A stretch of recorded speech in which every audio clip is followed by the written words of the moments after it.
nili upgrade now to the gang yenye it was now terrorizing the members of the public. Nyali, Kizingo, Diani, Kilifi. The moment yenye nilifika place inaitwa Fisheries, I saw people mahali penye naenda, they are looking at me, they are looking place yenye nimetoka. So I had kuangalia nyuma what is happening, and I saw more than, there were more than 20 police officers. Na sababu ya kujua ni polisi, they had guns, AK-47, kila mtu, and they were busy like coming. Sasa kufika pale kwa ile nyumba, kufungua mlango hivi, nikaambia, Eric, ni aje? Ebu toka tuangalie, naona polisi na sijua naenda wa. Nilipomwambia hivyo, sikupiga tu step mbili, nilichukuliwa juujuu kama karatasi. Nikachanganywa kwa nyumba.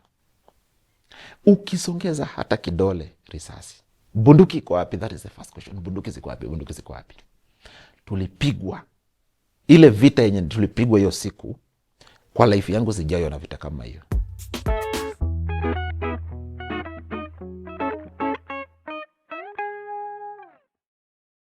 My name is Derrick Wangui. I'm an ex-convict. I went to prison at the age of 15 years with a capital offense, robbery with violence case, and I was sentenced to death. During my sentence, I was transferred to all the 7 maximum prisons in Kenya. Like I have passed a lot of challenges and trying moments. I remember there was this time, like being a drug addict, and it was hard drugs, and you don't have money sometimes, and now you are tested, and you are tested with people with money, now telling you that, okay, we have to sleep with you so that we can give you heroin, or we can give you money to purchase. Okay, my life has been complex, and I can remember one day, I was just at home in Kirinyaga, ambapo ndio place yenye nimezaliwa, but I went to Mombasa after some like 5 years. So nikiwa home, kwa sababu mimi nilianza wizi nikiwa mdogo. Nilikuwa naiba nikiwa kadogo sana. Na nilikuwa naiba kwa sababu ya saa. I don't know even how comes leo nimesahau saa. It's one of the things yenye sisi kwa maisha. So it happened that there was a nearby shop, and I went to steal soda. It was just a soda yenye nilikuwa nimeenda kuiba. So nilipoingiza mkono, kwa sababu unaelewa zile shop za ushago, nilipoingiza mkono na nikachukua. So after kuchukua, nimesha toka na nimeenda a distance of around 500 meters. Nilikuwa nishaonekana. So I was very young, the guys had to chase me. After chasing me, wakakuja wakanishika, wakaenda kanifungia kwa nyumba ilikuwa ya mbao. Waliponifungia pale, these people, so I was hearing the conversations zenye zilikuwa hapo nje, kwamba enda uchukue pliers. So they wanted to like press my balls with the pliers. So like I was sweating, trying to think of something, ni mabati nitatoboa ama nitatokea kwa ukuta. So I really struggled kutoa mbao chini, and I was very young, nilikuwa mdogo sana, na nikapata mwanya kidogo, na hiyo mwanya ndio nilitokea. That is one of the first and painful moments yenye niliwaipata nikiwa mdogo. I was born in Kirinyaga, in a place called Kimande, and I grew up with that young age. I was with my grandmother and my grandfather, but today they are all late. I was very good in school, very good, even like everyone was like, hey, mtoto wa Teresia, my mom is called Teresia. He's very bright in school, and I was performing well. So I don't know, something happened in school. Kuna ile kichapo, like you're being beaten because of just something minor, and I was like, now I started when I leave home, I'll not reach school. I'll just like go to the bush, hide somewhere, and it's just nearby the school. So I'm in a position to know that that bell ni ya saa 4, that bell ni ya saa lunch, that bell ni ya saa 10 ya kutoka. So when I start seeing the pupils now they are going, I come from the bush, I have written myself a homework that I'm going like, oh, I'm also from school. So when I get home, I'm like, just the rest. But these other cousins, they had to tell my grandmother, this person is not being in school. So there's my uncle who was like, I don't know, it's called BOM or whatever, in school. And he was like coming to school every now and then. So my class teacher was called Mrs. Githaka.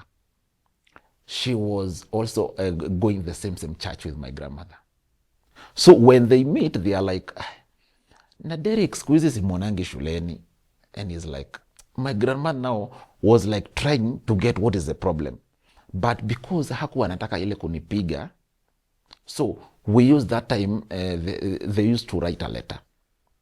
And this letter ilikuwa inatumwa a place called Kagio. Inapelekwa kwa Kagio kwa bus, ilikuwa zinaitwa Baska that time. Wachana hizi the modern Baska. Kitambo hiyo ilikuwa Baska 2NK autobus. Inaenda inapeanwa. Ikipeanwa inatumwa Mombasa to my mom. So my mom will either now come ama atumane barua ingine giving the instructions on what they can do. So hapo ndipo life yangu ilianza. Sikuanza na wizi tayari. Nilianza na hiyo kukosa kwenda shule. So my mom akakuja, akanitoa public school. Akanipeleka private school inaitwa Gloryland. Aliponipeleka, I started performing. But now the school was so strict. Sana. Like living with your grandma, these other students wote wenye unasoma na wao, they were like coming from rich families. Someone is having something good for lunch. Umebebwa githeri haijakaangwa, that life. Now I felt inferior. I refused to go to school. My mom came again. Nikatolewa hiyo shule. I was taken to another school inaitwa St. Francis Academy. So I was like, ni kama nimelevelize na watu mtaani kwa so that time hiyo shule ndilikuwa iko na basi nini. These matatus za shule. Nakuja nachukuliwa asubuhi napelekwa jioni. Nikasoma. Then, so pale kanisa Catholic. Nikiwa tunaenda shule, si ndio tulikuwa tunakusanya sadaka ya Sunday school. Sasa kwa hii sadaka ya Sunday school, unapata there was zile tunajitaka makobole zile za mtaani zile 5 bob ya ile kona 5, I think kona 4-5. So tukisha kusanya sadaka before tupeleke vestry, tuna make sure mimi na yule kijana mwenye tunakusanya naye tumekaeka kwa mifuko, tumeshaficha ile sadaka kidogo. So little did I know that kwamba it's like a system nimeanza. That's where like theft ilianza. And ika develop now, it's every Sunday. Ambao ni saa na kununua ile mfuko kubwa ya Big G. Those were the things yenye nilikuwa nikiiba hiyo pesa sadaka. That was the first thing yenye nilikuwa naenda kutumia. So that habit ika develop. Sasa nikaanza kuiba kwa my uncles. Wameenda kwa shamba, kuingia bedroom na inua mamattress, kuangalia umepata 50 bob umepeba. So ako katabia kakaendelea kudevelop na my mom alianza kusolve a lot of cases. Ako Mombasa shaambiwa imefanyika. So she was like living ile life ambayo si yake. And my grandma akamwambia, wewe sasa utabidi ukujie mtoto wako. Because we cannot live with him here. There was once a time, tulienda in a place called Idhare. Idhare mahali penye tulienda, nikiwa mdogo sana bado. Tukaenda kuna hizi, in Kikuyu you call them ngwashe. What are they? Yeah, sweet potatoes. So tulienda kwa shamba ya mtu. Tukaenda tukaiba because we were given an order mahali. So I was not doing this with someone who is my age mate. Alikuwa ni mkubwa wangu. So tukaenda tukafukua mahali, then we carry them, tukaenda tukauza. I was given I think 120 shillings. It was a lot of money to me that time. So the reports were coming and that time I remember the area MP alikuwa anaitwa Daniel Karaba. So my mom zile kesi every now and then zinamfikia. Shosho huku chief amekuja nyumbani anaambia simwambie mtoto mama Teresia achukue mtoto aende naye. Sasa my mom baada ya zile makesi zote akaona hapana, wacha nichukue mtoto wangu, maybe nikienda na yeye maybe things are going to change. Na the thing ni kwamba mom came kaniambia now I have to go with you. Akanibeba. That was in class 6. Nikaenda naye Mombasa.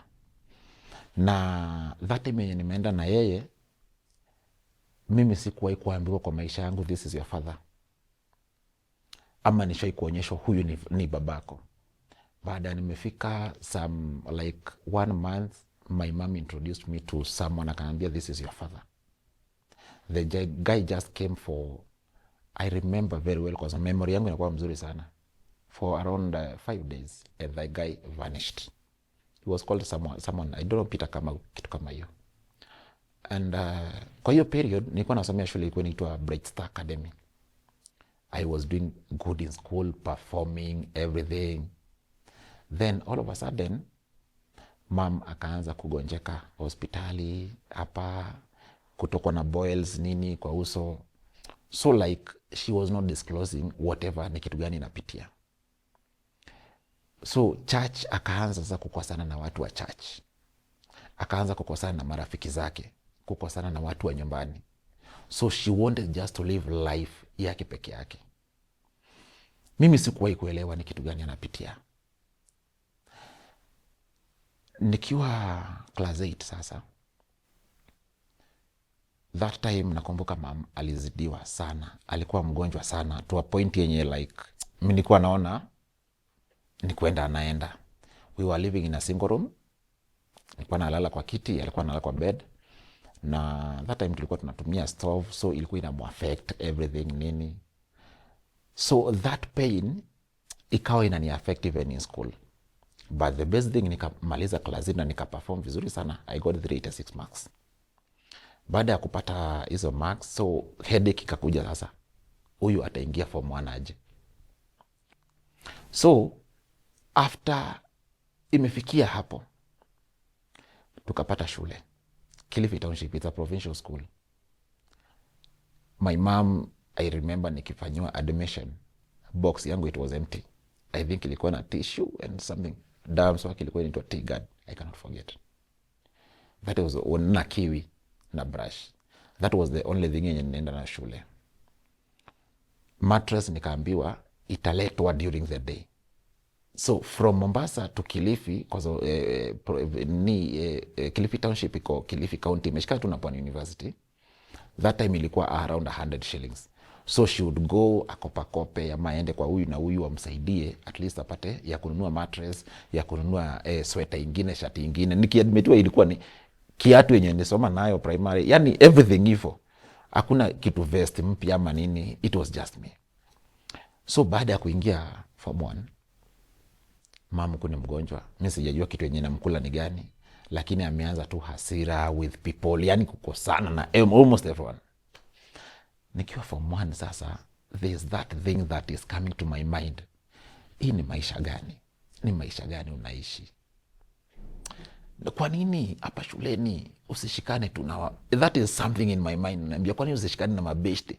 Unaweza iba vitabu na ukakuwa na vitabu kama wale wengine. Form 1 nikafanya tu vizuri kabisa na nikamaliza form 1. The moment yenye naingia form 2, I think in form 1 sikuwahi kuscore below B+. Sikuwahi form 1 mzima. Nikaingia form 2. Sasa kuingia form 2 ikakuwa sasa vile watu walikuwa naibiwa makamusi, dictionary and everything, macalculator. So nikashikana na gang ile ya form 3 sasa. There was a guy alikuwa anaitwa Alex Ochanda, mwingine alikuwa anaitwa Zinga. Majamaa wa Mshomoroni Mombasa. Ni aje, fanya hivi. Wewe utaingia form 1 North, wewe fulani. So yeye alikuwa anahakikisha row fulani ameenda kwa sababu hiki ni kimtu kilikuwa huge. Ameenda ameng'oa all the locks. Sasa mimi kazi yangu ni kuingia, kumake sure nimechukua kama dictionary, kamusi ya karne na calculator. Those were the most valuable things. Now sisi the loot yenye tulikuwa tunafanya in school, I think mimi nilikuwa naifanya si ati kama theft. Unaifanya like you try to fit your life to the others. You have a nice shoe, you have a nice uniform, vitu kama hizo. So I was doing it kwa sababu ya hiyo. After kuiba zile vitu, we would sneak on Friday. There's a place tulikuwa tunaita Minga. Kwa wale wenye wamesoma The River Between, kuna mahali Ngugi wa Thiong'o alikuwa quote Minga. So we quoted the sneaking place kama Minga. Hiyo place tulikuwa tuna sneak, tunateremka Kilifi Town, tunaenda Mombasa. Mombasa there's a place behind Posta. Kuna uzawa vitabu, macalculator second hand. We go there, we do the sales, we do some shopping, and we are back in school the same day. Na ndiyo tusijulikane kama tulisneak. Tukiingia shule saa 8 saa 9 za usiku, tuna make sure kwamba tumeenda tumefungulia mifereji yote shule ya maji yote. Sasa unajua tunafungulia ndio 5 kengele kigongwa, wakienda wanafunzi wote kuoga, unapata hakuna maji, so hakuna kuingia preps za asubuhi. So kila mtu mtabaki tu dormitory, ndio at least hata ulale usijulikane. Tukaendelea hivyo. So one day it was on a Friday, first term. Tumeenda tumeiba vizuri, vitu tumekuja tumezificha. So nilikuwa mimi form 2 North ambayo ilikuwa imeshikana na form 3. Hizi form 1 zingine zilikuwa mbali, lakini form 2 North, hizi form 2 zingine zilikuwa mbali, lakini hii form 2 North imeshikana na form 3 na form 4. So tulikuwa preps, it was around saa 3 usiku. And I had noise, unaona ile noise ya kama mob. Nini, wapi, twende. So something triggered me. Yo mob inakuja kwa klasi yetu na sijui ni nini. So I'm always very quick. Nikatoka nje. Nikitoka nje nasikia ndio huyo kijana Derek, ndio huyo. So they started chasing me. Kwa uwanja wa shule tushapita dormitory na ni watu wengi. Ilikuwa ni katikati ya preps, it was around saa 2 na saa 3. Ndio huyo, nikakimbizwa katikati ya dormitory, uwanja mkubwa wa shule, tukapita uwanja wa hockey. Uko chini ndio walinishikia. My brother, usicheze na mob ya shule. I was beaten. Nilikuwa nakaa kama unaona vile bucha inakuanga damu everywhere. That's why I was. Nikapigwa sana. There was a boarding master, alikuwa anaitwa Mr. Adhan, alikuwa anasaidiwa na teacher duty, alikuwa anaitwa Mr. Nzaro. They came, the school principal akapigiwa, alikuwa anaitwa Mr. Masharia. They came, nikachukuliwa, nikapelekwa hospitali Kilifi, mabadage everywhere, nini. So the other guys ni kama wao sijui walijitetea aje. So mimi kabaki mimi ndiye burden. So after niko hospitali sasa, the next morning ndio naambiwa sasa wewe itabidi urudi home until further notice. Barua nikaandikiwa. Hii barua naenda kupeleka kwa nani? Teresia. Yani naona ile ni kuchinjwa life. I was like, I was trying to think of, I'm now going to take this suspension letter to my mom. She has been struggling to do everything so that I can have better education. And this is what now I'm doing in school. I was guilty, judging myself and everything. So I just thought that, no, this is the right time that I just need to run away from home, and that's it. So I went home where we were living. The letter, I had already opened it and I was like, so this is what you have written, the school principal, everything, nini. Nikaingizia kwa mlango hapa chini. Nilipoangalia, hakuna nguo zilikuwa zimeanikwa. I had to go to my friend's place. Tulikuwa tunasoma na yeye. Nikaenda huko alikuwa anaitwa Mama Brian. Kwa Mama Brian, mama hayuko, lakini nimetoka shule, sisikii poa, so nisaidie na nguo za Brian nivae, nisishinde na uniform. Akaniambia enda kwa room yake chukua nguo. So I went, I packed clothes zenye ninajua zinaweza nisaidia mbele. I went with them. So when my mom came in the evening kufungua mlango, she read the letter. But now she's just going to her friends and asking, umeona DK? So she was calling me DK, Derek Kariuki, so the initials, umeona DK? Nilimuona hata alikuja hapa akakula na akaenda akasema ako kwa nyumba. Amefanya nini? No one knows whatever is happening, because my mom, she was very, very secretive. The moment yenye aliona hanioni, she's the type of person akisha choka ni kama vile mimi. We kukitaka kukuja sawa, kama utakuja sawa. Mimi sasa the first day, second, third, see I was still having some money yenye nilikuwa nimeloot. So nakula tu viazi karai, Mombasa we call them viazi karai, nakula tu, yani tule tu vitu fancy mpaka pesa ikaisha. The moment yenye iliisha, there is a place, shule yenye nimesomea, the Bright Star Academy, kuna mahali kuna kuwa na wire line, the electric line ya stima ya high voltage. So kuna kuwa kumepandwa mahindi huko chini. So nikateremka huko chini, nikaenda nikavunja mahindi ya watu, mahindi kama 10, na nikaenda mahali it's like an open place, iko na tu mushrubs and whatever, kusanya tu vijiti ndogo ndogo. Nilikuwa nimenunua kiberiti, nikawasha, nikaanza kuchoma mahindi nikikula.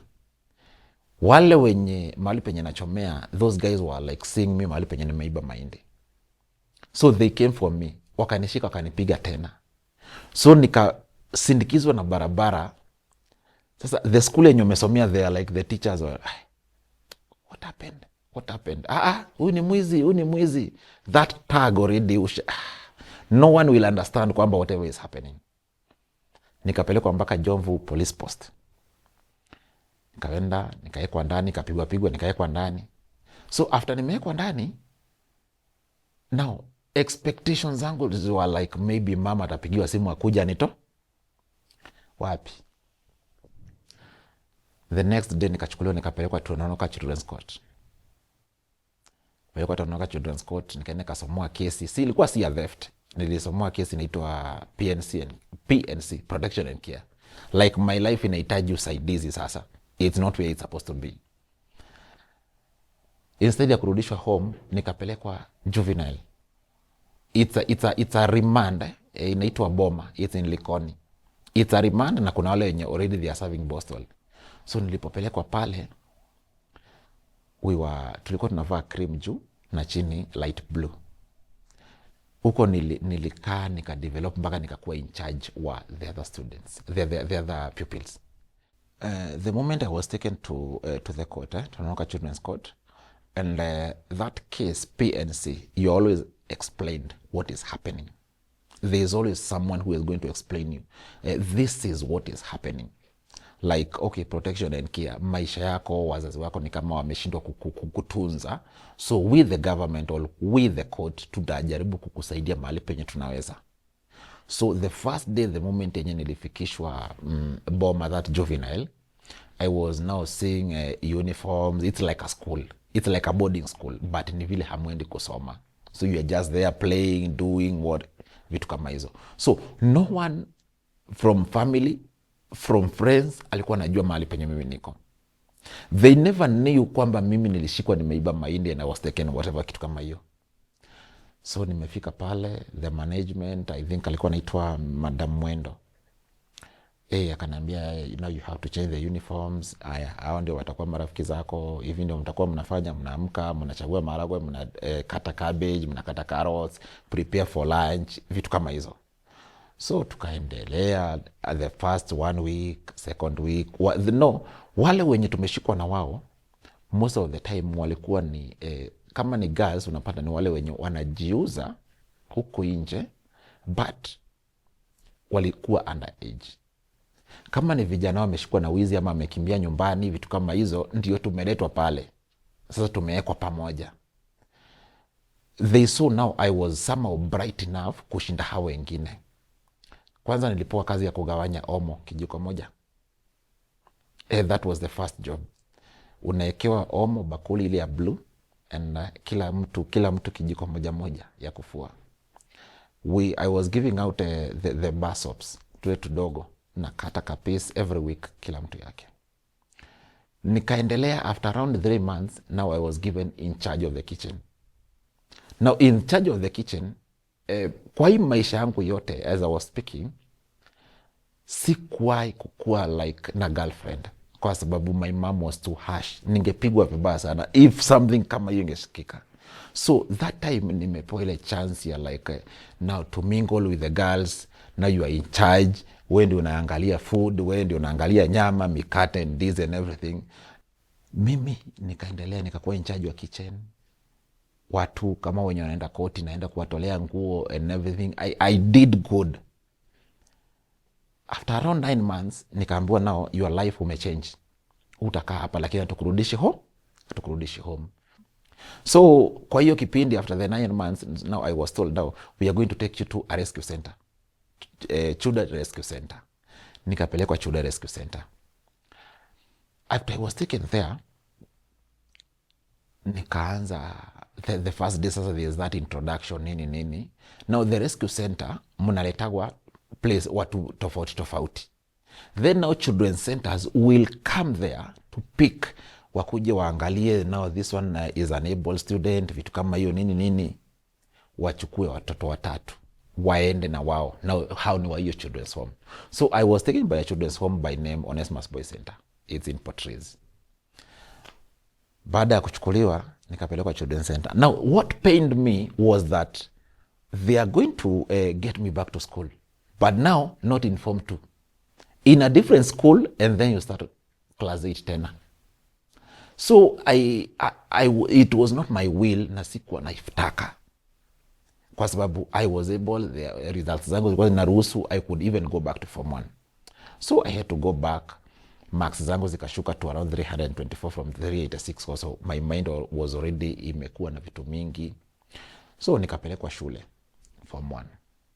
So tabia, in Swahili we usually say tabia ni kama nguo na kuacha ni ngumu. The same habit yenye nilikuwa nao nikiwa Kilifi Township ya uwezi wa calculator, vitabu and everything, ikaanza upya. So I started in the new school, and the new gang sasa ikakuwa it's ladies, because it was a mixed day and boarding.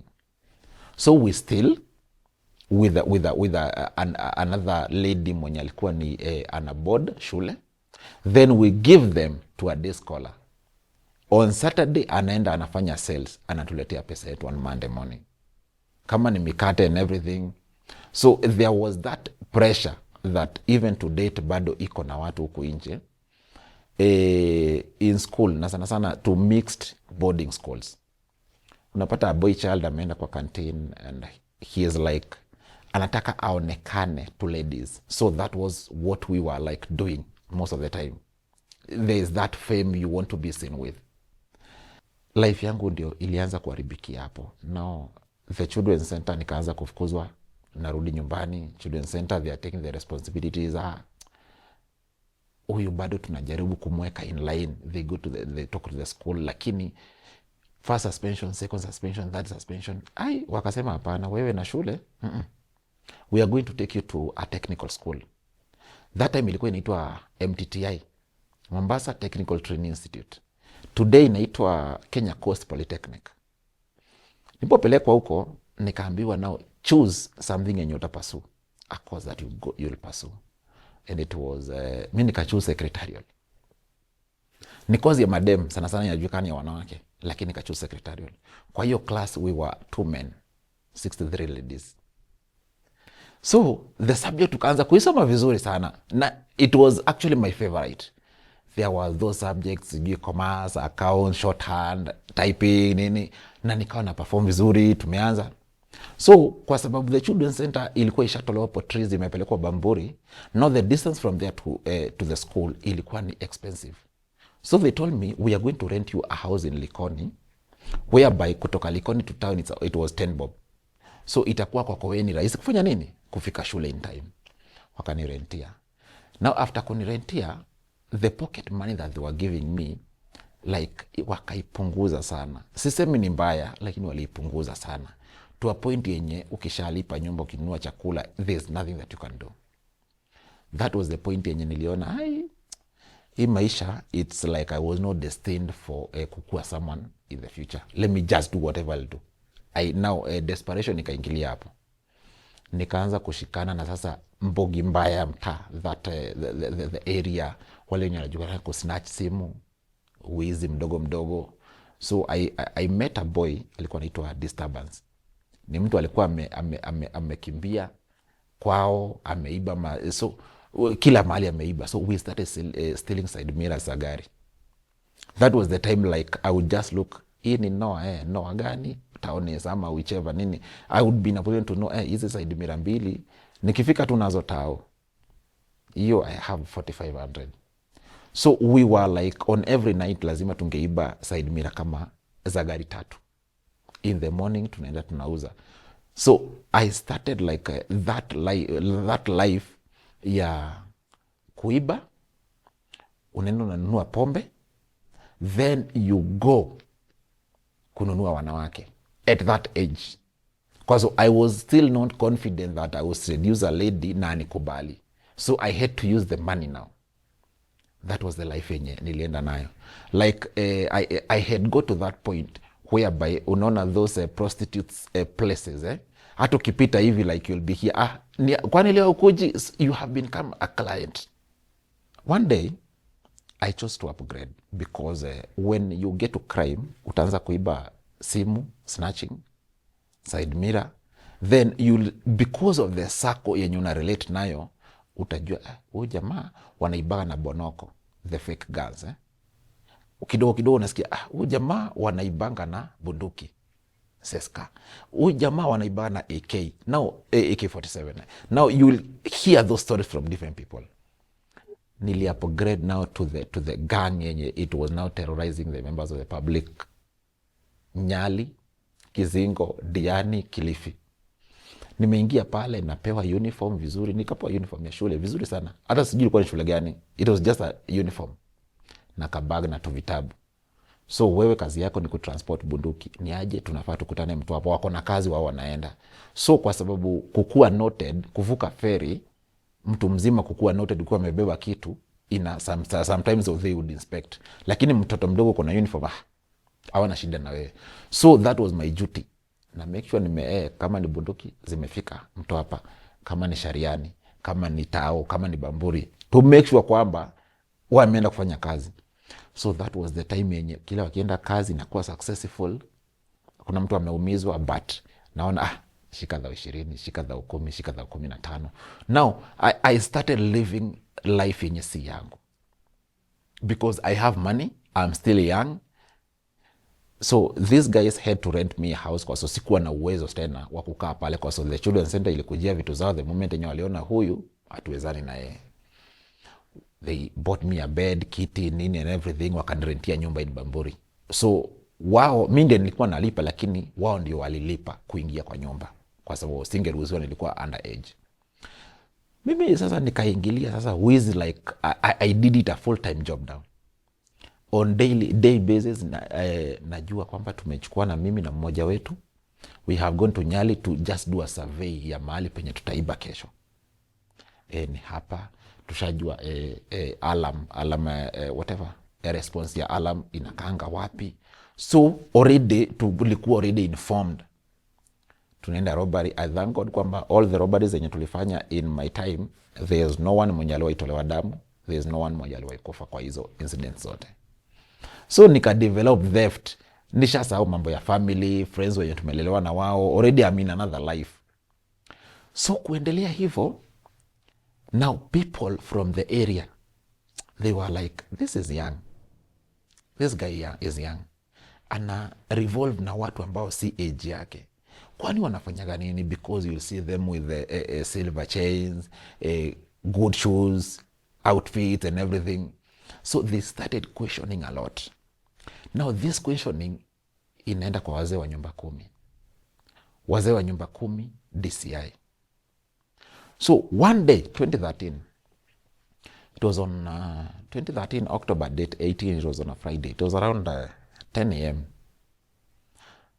Sasa tulikuwa, we had a meeting because we had a robbery that we were supposed to go and execute the next day on Saturday 19th in Nyali.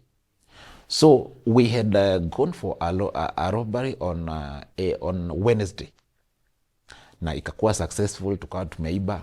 So tulikuwa tunaenda kukutana ndio tujue uliuza hizo laptop, uliuza simu, chaini mliuza, at least baada ya kwamba tushagawanya cash. So hizi zingine mnauza, then mna meet, mnajua mpesa ngapi yote, then you share equally. That day we were going to do that finishing. Inaitwa finishing kwa wizi, hiyo inaitwa finishing. Then we plan for the next robbery the next day. The moment yenye nilifika place inaitwa Fisheries, nikashindwa, kuna magari tu naona ziko weird, but ile memory ya kuniambia kwamba this might be CID haikunipatia akili. Mimi nika proceed tu kuenda kwa sababu kila mtu alikuwa na funguo ya hiyo place. Nilipofika kwa ile nyumba naiona ni kama it's a distance kidogo tu, it's something yenye unaona tu mbele. I saw people mahali penye naenda, they are looking at me, they are looking place yenye nimetoka. So I had kuangalia nyuma what is happening, and I saw more than there were more than 20 police officers, na sababu ya kujua ni polisi, they had guns AK-47 kila mtu, and they were busy like coming. So mimi siku suspect kwamba ni mimi, they are coming. So nikaingia kwa shop. That time nilikuwa natumia line ilikuwa inaitwa ya U, nikanunua credit, wakatusalimia habari zenu, mzuri, na wakapita. So kupita, I used the shortcut, they used the longer way ya magari, kwa so hiyo nyumba iko kama hapa, so they used this road na mimi nikatumia hii ya katikati. Sasa kufika pale kwa hiyo nyumba, kufungua mlango hivi, nilipata co-accused wangu alikuwa anaitwa wacha nimtaje kama tu Eric, sitataja jina yake. The moment yenye nilimwona, then there's another guy alikuwa amelala kwa kiti. Yes, si mwizi. Kujuana na mwizi ni mbaya sana. That guy tumespend naye all that time in prison, naye si mwizi na hakukuwa mwizi. Nikaambia Eric, ni aje? Hebu toka tuangalie, naona polisi na sijui anaenda wa. Nilipomwambia hivyo, sikupiga tu step 2, nilichukuliwa juu kama karatasi, nikachanganywa kwa nyumba. Ukisongeza hata kidole, risasi. Bunduki iko wapi? That is the first question. Bunduki ziko wapi? Tulipigwa.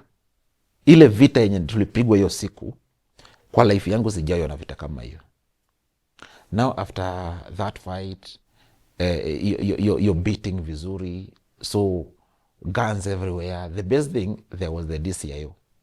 If the DCIO was not there, we would have been killed on that day. Now we have been arrested 3 people. Now we still have the driver and 2 more who are coming. They were coming from the other side of Bamburi. So these guys walipofika place inaitwa Masters, it's just closer to where we were meeting now. Both wote watatu walikuwa wanatumia this thing in Nairobi wanaitaka Chavez. Hiyo inakaga hapa. In Mombasa they call it Ugoro. So wote walikuwa wanatumia. Now they started like, wewe endea Bamburi. Hapana, mbona si ungeniambia nikuje naye? Wewe endea. So both wote watatu wanatumia. Mmoja ule dereva sasa akawaambia, sawa, nyinyi endeni, wacha mimi niende. Hiyo ndio ilimsaidia hakushikwa. These two walipokuja, that area like the CID walikuwa wamechukua coverage and everywhere, zima kama ni kinyozi, zima muziki, kama ni kwako, zima kelele yote. There was no noise, there was no movement. Ni wao walikuwa wanatawala. Walipokuja, by the time wanataka kudivert, washaonekana hala hapo. Tukashikwa watu ngapi? 5. Tukagawanywa. Bamburi police station 2, Nyali police station 3. Sasa ni vita sasa ianze. Kufinywa sehemu zako za siri, kunyongwa. I think tulikuwa at that time tuko na alama mingi sana za kunyongwa and everything. It was on a Friday. Tukalala Saturday. Sunday tukaamshwa mapema, tukapelekwa kuchukua fingerprints, kufanywa parade identification. The complainant akakuja akatu identify sote 5. Sasa this other guy mwenye si mwizi, body yake it's almost the same na ya driver, urefu, weupe. So it's a case of a mistaken identity na amefit mahali penye si kwake. Complainant ashatuchagua sote 5. So ni mchukulie fingerprint, kesho yake mahakamani. Complainant mwenye tulishikwa kwa sababu yake, tulikuwa tunamfahamu vizuri kwa sababu yeye ndio tulikuwa tumefanyia robbery on Wednesday. Ndio tushikwa na Friday. Tulikuwa tumemuibia, it was around 156,000 masimu. That time ilikuwa BlackBerry, HTC and whatever. Na laptop. Sasa baada ya tumebeba nini, hatukumuumiza na gari yake tukamwacha. So that was the case yenye. Sasa unajua on parade identification, there is what we call chapter 46 of the 4 standing orders of police. They usually that have section ya parade identification, whereby kama kuna robberies zimefanywa in the last 1 month or 2 months, they are now going to call different complainants to try and see whether they can maybe kunotify kwa parade ya kwanza, ya pili, hivyo sasa. So baada ya tumesha kuwa identified, fingerprint tushachukuliwa, mimi kwa akili yangu nishajiambia prison, it's it. Nishaeka kwa akili kwamba nao mimi nimekuwa mali ya serikali. We were taken to court on a Monday. tulipopelekwa kotini, we were taken to court number 7 ya magistrate alikuwa anaitwa Irene Rogoro SRM. Kufika pale katusomea charges za robbery with violence stock 2. So mimi I never carried it with weight because I was still not having that enough knowledge ya kuelewa vizuri uzito wa robbery case ni nini. Mimi nilikuwa naona it's just like the normal assault case ama yani nilikuwa it's just normal. Tumesoma robbery with violence na tukasomwa bond ya surety 4 million each. So me I was like, sasa 4 million, you don't have a family member mwenye hata anakuangalia, yani it's you. Si ati wao walikukataa kwa sababu wao walikuwa ni wabaya, wewe ndio ulikuwa mbaya. Mimi nikaambia roho yangu it's just fine. Before tatufikishe kotini, like the robberies zote zenye tuliwaifanya, because mimi nilikuwa mdogo sana, sikuwa napewa pesa mingi. Most of the time, like ile pesa yenye nilipewa mingi sana, it was around 20,000 at once hivi. Kama si hivyo, it's either wanipatie 20 na wanifanyie shopping ya nini. Sasa now with the 20,000 yenye nilikuwa napewa, mimi the only thing it was pombe na kwenda kufanya usherati, that's all. So tumeshasomoa bond, ndio zizi tumeshikishwa kwa cell, tumeshatolewa pingu. Now we meet a different environment. I was like seeing it's like a dream. So I started noticing something tukiwa kwa cell. Now we are waiting for the prison bus. Trying to notice something and you're like seeing people with these roaster cigarettes. Unaona inakanyagwa na mguu hivi. It's being like inekwa flat cigarettes. Then they are rolled. Do you see that dry cell? The dry cell, the Eveready or whatever, that size. Then you see someone busy with a Vaseline, mafuta Vaseline. So it's like I'm trying to connect what is going to happen with these things, and you're like, then all of a sudden pale kwa kona you see to someone like a escort, then imepotea. So I'm still trying to figure out what is happening, lakini bado haijakuja. Basi kakuja, were taken to prison. No, before we left, I had around 17,000. Now wengine walikuwa na tudodo pesa hapo. So kwa so already tushaambiwa, you have to roll this money, ikuwe size ya almost kama thickness ya kidole. Uifinye kabisa. Then you wrap it with a tissue paper. Then, hii pesa, mambo ni mawili. Ufunge na nylon vizuri umeze, or you stuck it in your boot, or uieke katikati. Unaona sasa mtu kwa umesimama between your buttocks, uieke hapo. It's either ukuwe na like a boxer yenye ina kufit, imekufinya that. Ukisquat haitaanguka. So I had to do that. Kwa sababu sasa I'm not used to kumeza, ama stacking it in the boot. So what I'll do, it's I'm going to stick it kwa buttocks. Tumefika jela, and there's that place we call it Kimia. All the prisons ziko na place inaitwa Kimia. The first gate yenye umeingia sasa uko between the documentation hapo, inquiries and whatever. So it's always supposed to be silence. There's the armory duty office and whatever. Nasikia kila mtu akabe. So you don't know what is kukaba. Kukaba is usually to squat. Ndio mfanyiwe head count. Mesquat hapo. Nasikia, na wewe kijana mdogo unafanya nini hapo? Wewe pia ni mfungwa. You're like, askari mwingine ajibu anamwambia, wewe wachana na huyu ni moto, huyu ndio noma kuliko hawa. Like, so nikashasikia, sawa, huyu ni junior kutoka leo. So my tag and my name ikabalika to junior since that day nimeingia prison. I was thinking kwamba mimi ningeshikwa nipelekwe maybe juvenile, hao wengine wapelekwe jela kubwa, but already the title na kesi yenye nilikuwa niko nayo ilikuwa kubwa sana. So I was still mixed na my co-accused persons. Tukaingizwa jela, tukafanyiwa documenting, ID, kupimwa magonjwa, nini. Hauna ugonjwa wote, ingia block. Tukapangwa mixed block, wengine wakapangwa capital block. Now after tumeingizwa kwa hizo block, that is the time yenye nilijua life, it's something different. Because things that started happening, the prison officers were so good. I can say they were so good because I can say like there is a lot of reform with the Kenya prisons. Actually sana sana maaskari. But kwa wafungwa, it's totally something different. Umefika sasa unauziwa mluru. Mluru ni that kibakuli fulani kirefu hivi. Huwa ni ya prison. Hiyo ndio unakulia food, ndio unakunywia nao food, ndio unapiga nao mswaki and everything. Utanunua mattress kutoka kwa mfungwa mwenzako. Utanunua blanketi and everything. Unanunua nafasi pia ya kulala. So I had to spend more than 5,000 on that day purchasing all those items. Now, lazima utafute mtu mwenye atakuandikia submission ya kesi yako. Lazima mtu mwenye like now amekuwa ni mfungwa, but already he is used to these cases.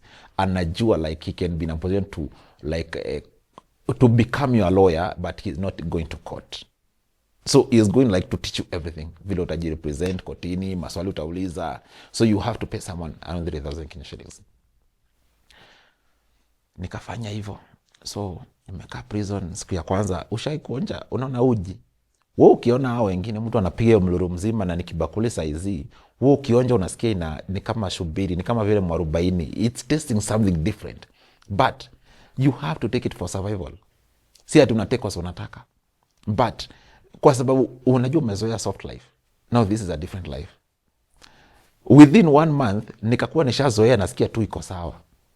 Because you got nothing else to do. So the more naishi, the more pesa yenye ulikuja na inaisha. You have no one to send you money. So because that's a maximum prison, si jela ndogo, there's a lot of like vitu illegal zenye zinafanyika kwa sababu mfungwa siku zote, askari akifika hapa mfungwa anakuanga hapa. He is always like more advanced kwa sababu you are dealing with criminals. Na si shida ya maaskari. Pesa inaisha. Nimebaki na around 1,500. I have nothing. Sasa in prison mambo ilikuwa ni mawili. Either uolewe ama ukuwe na familia na kutumia do. Na kama si hivyo ujifunze kuiba na simu. So nikajaribu kuangalia sina family yenye like you can depend on. There are different people in prison. Kuna mtu mwenye atapiga simu like mam ni aje, mimi niko mbaya. Sawa, wacha nikutumie 1,000 natumiwa. Then there is me. Unaweza itisha hata hiyo 100 utaambua, ngoja nipatie kama wiki 2 niangalie kama nitapata.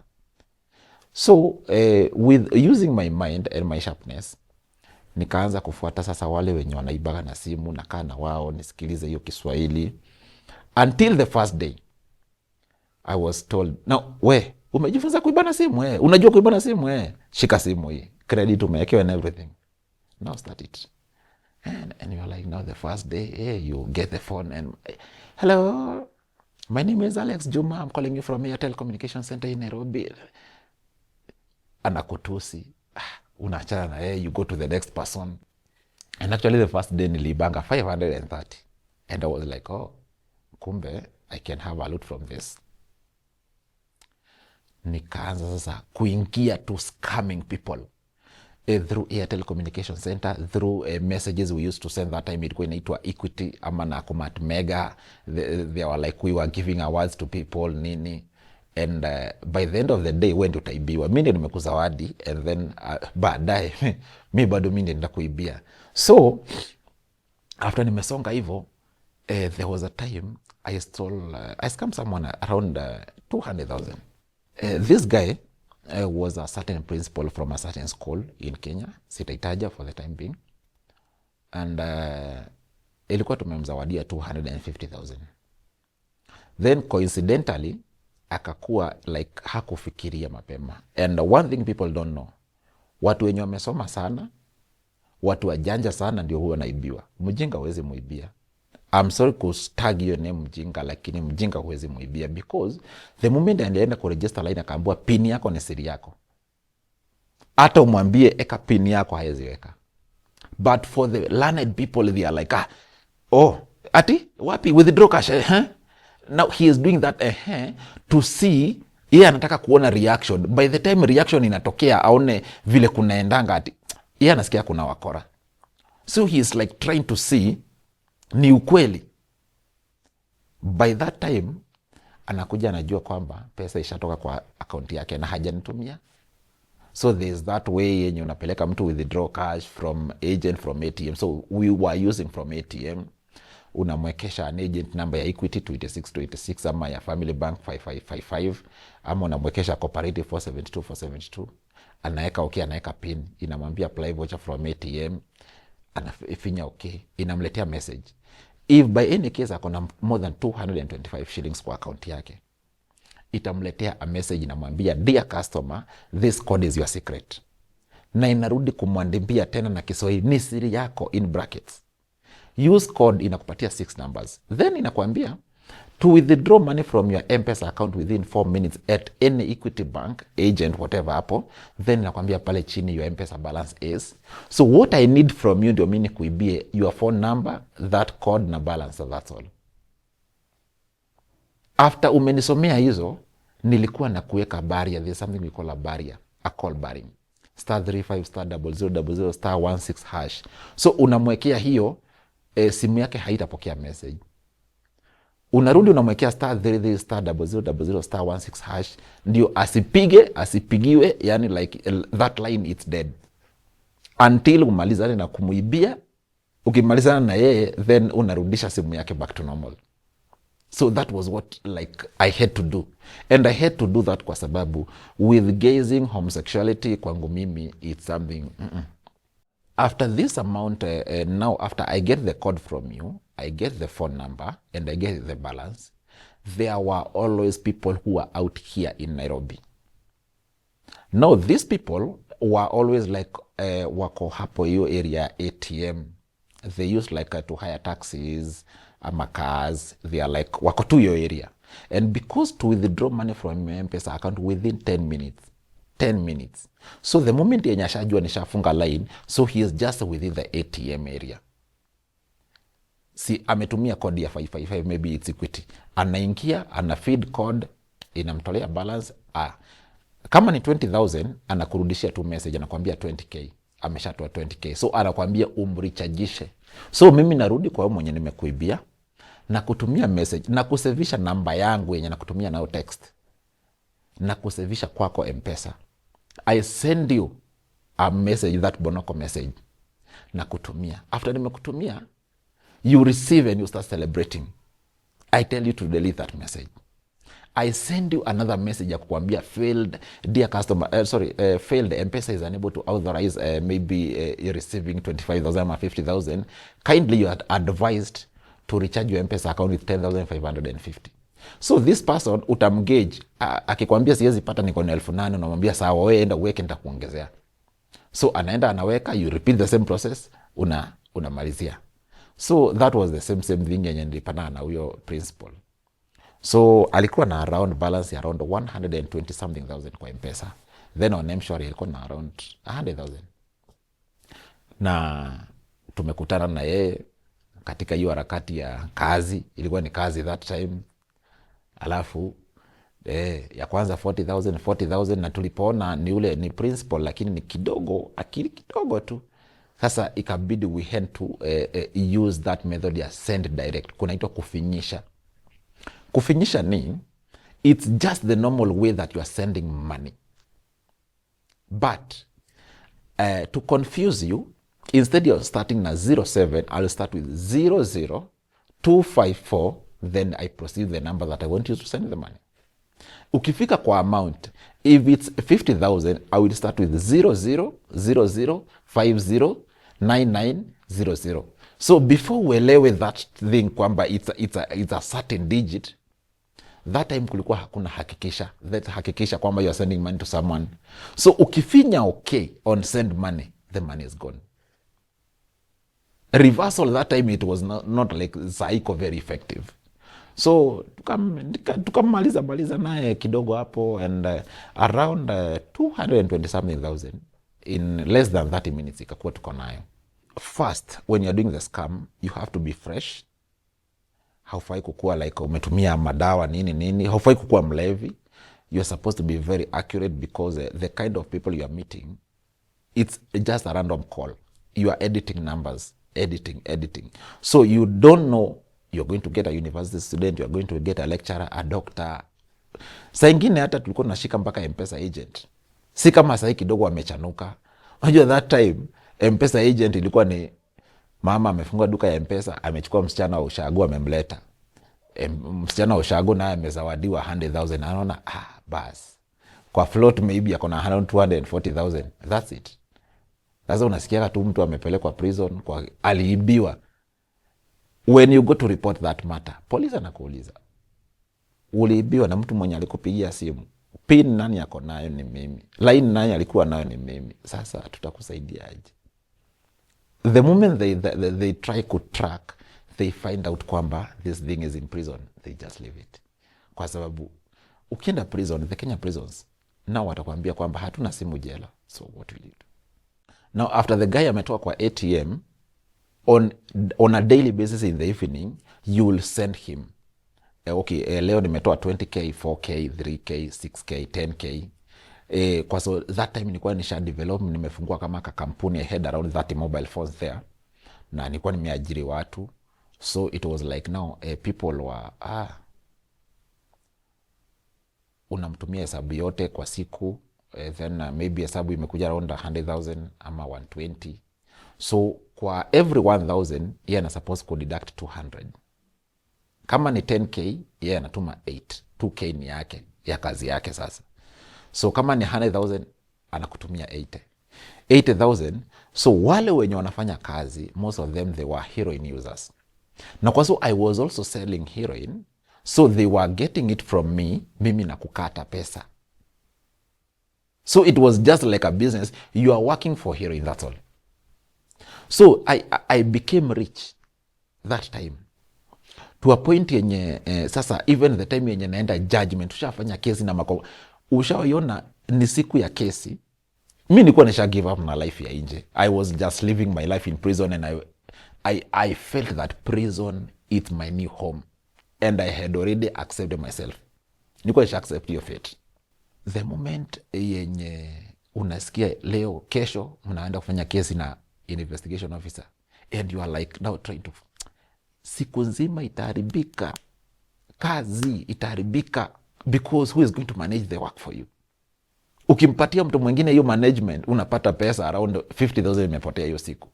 So like unaona is something, it's inakusumbua.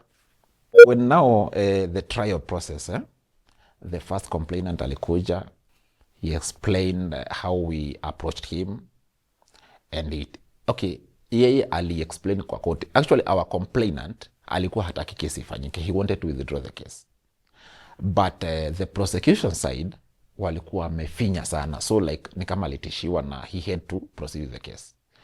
So alikuja akasema hivi, I understand this a young man, na kila mtu anatafuta, hawakuniumiza, hawakunifanyia kitu mbaya, ni pesa tu walienda nayo na simu na ni I have confirmed everything iko sawa, mimi I can forgive them. Na akasema yule kijana mdogo, yule mdogo pale, huyo ndiye kidogo shingo yangu ilikuwa mahali penye nilikuwa nimeekelea, aende alikuwa ananisaidia vizuri. So yeye alikuwa anaona ni kama akisema hivyo kwa koti ni kama mimi nitasamehewa. Little did he know kwamba hiyo ni kuniweka sasa kwamba nilikuwa kwa kitendo sasa. I was in the scene. So tukaanza, yeye akajielezea vizuri, tukamuuliza maswali. There was the second complainant ambaye ilikuwa ni watchman wake. The same applies, tukafanya kesi na yeye. They came the arresting officer, alikuwa anaitwa Edward Kabashia, CPL Koplo.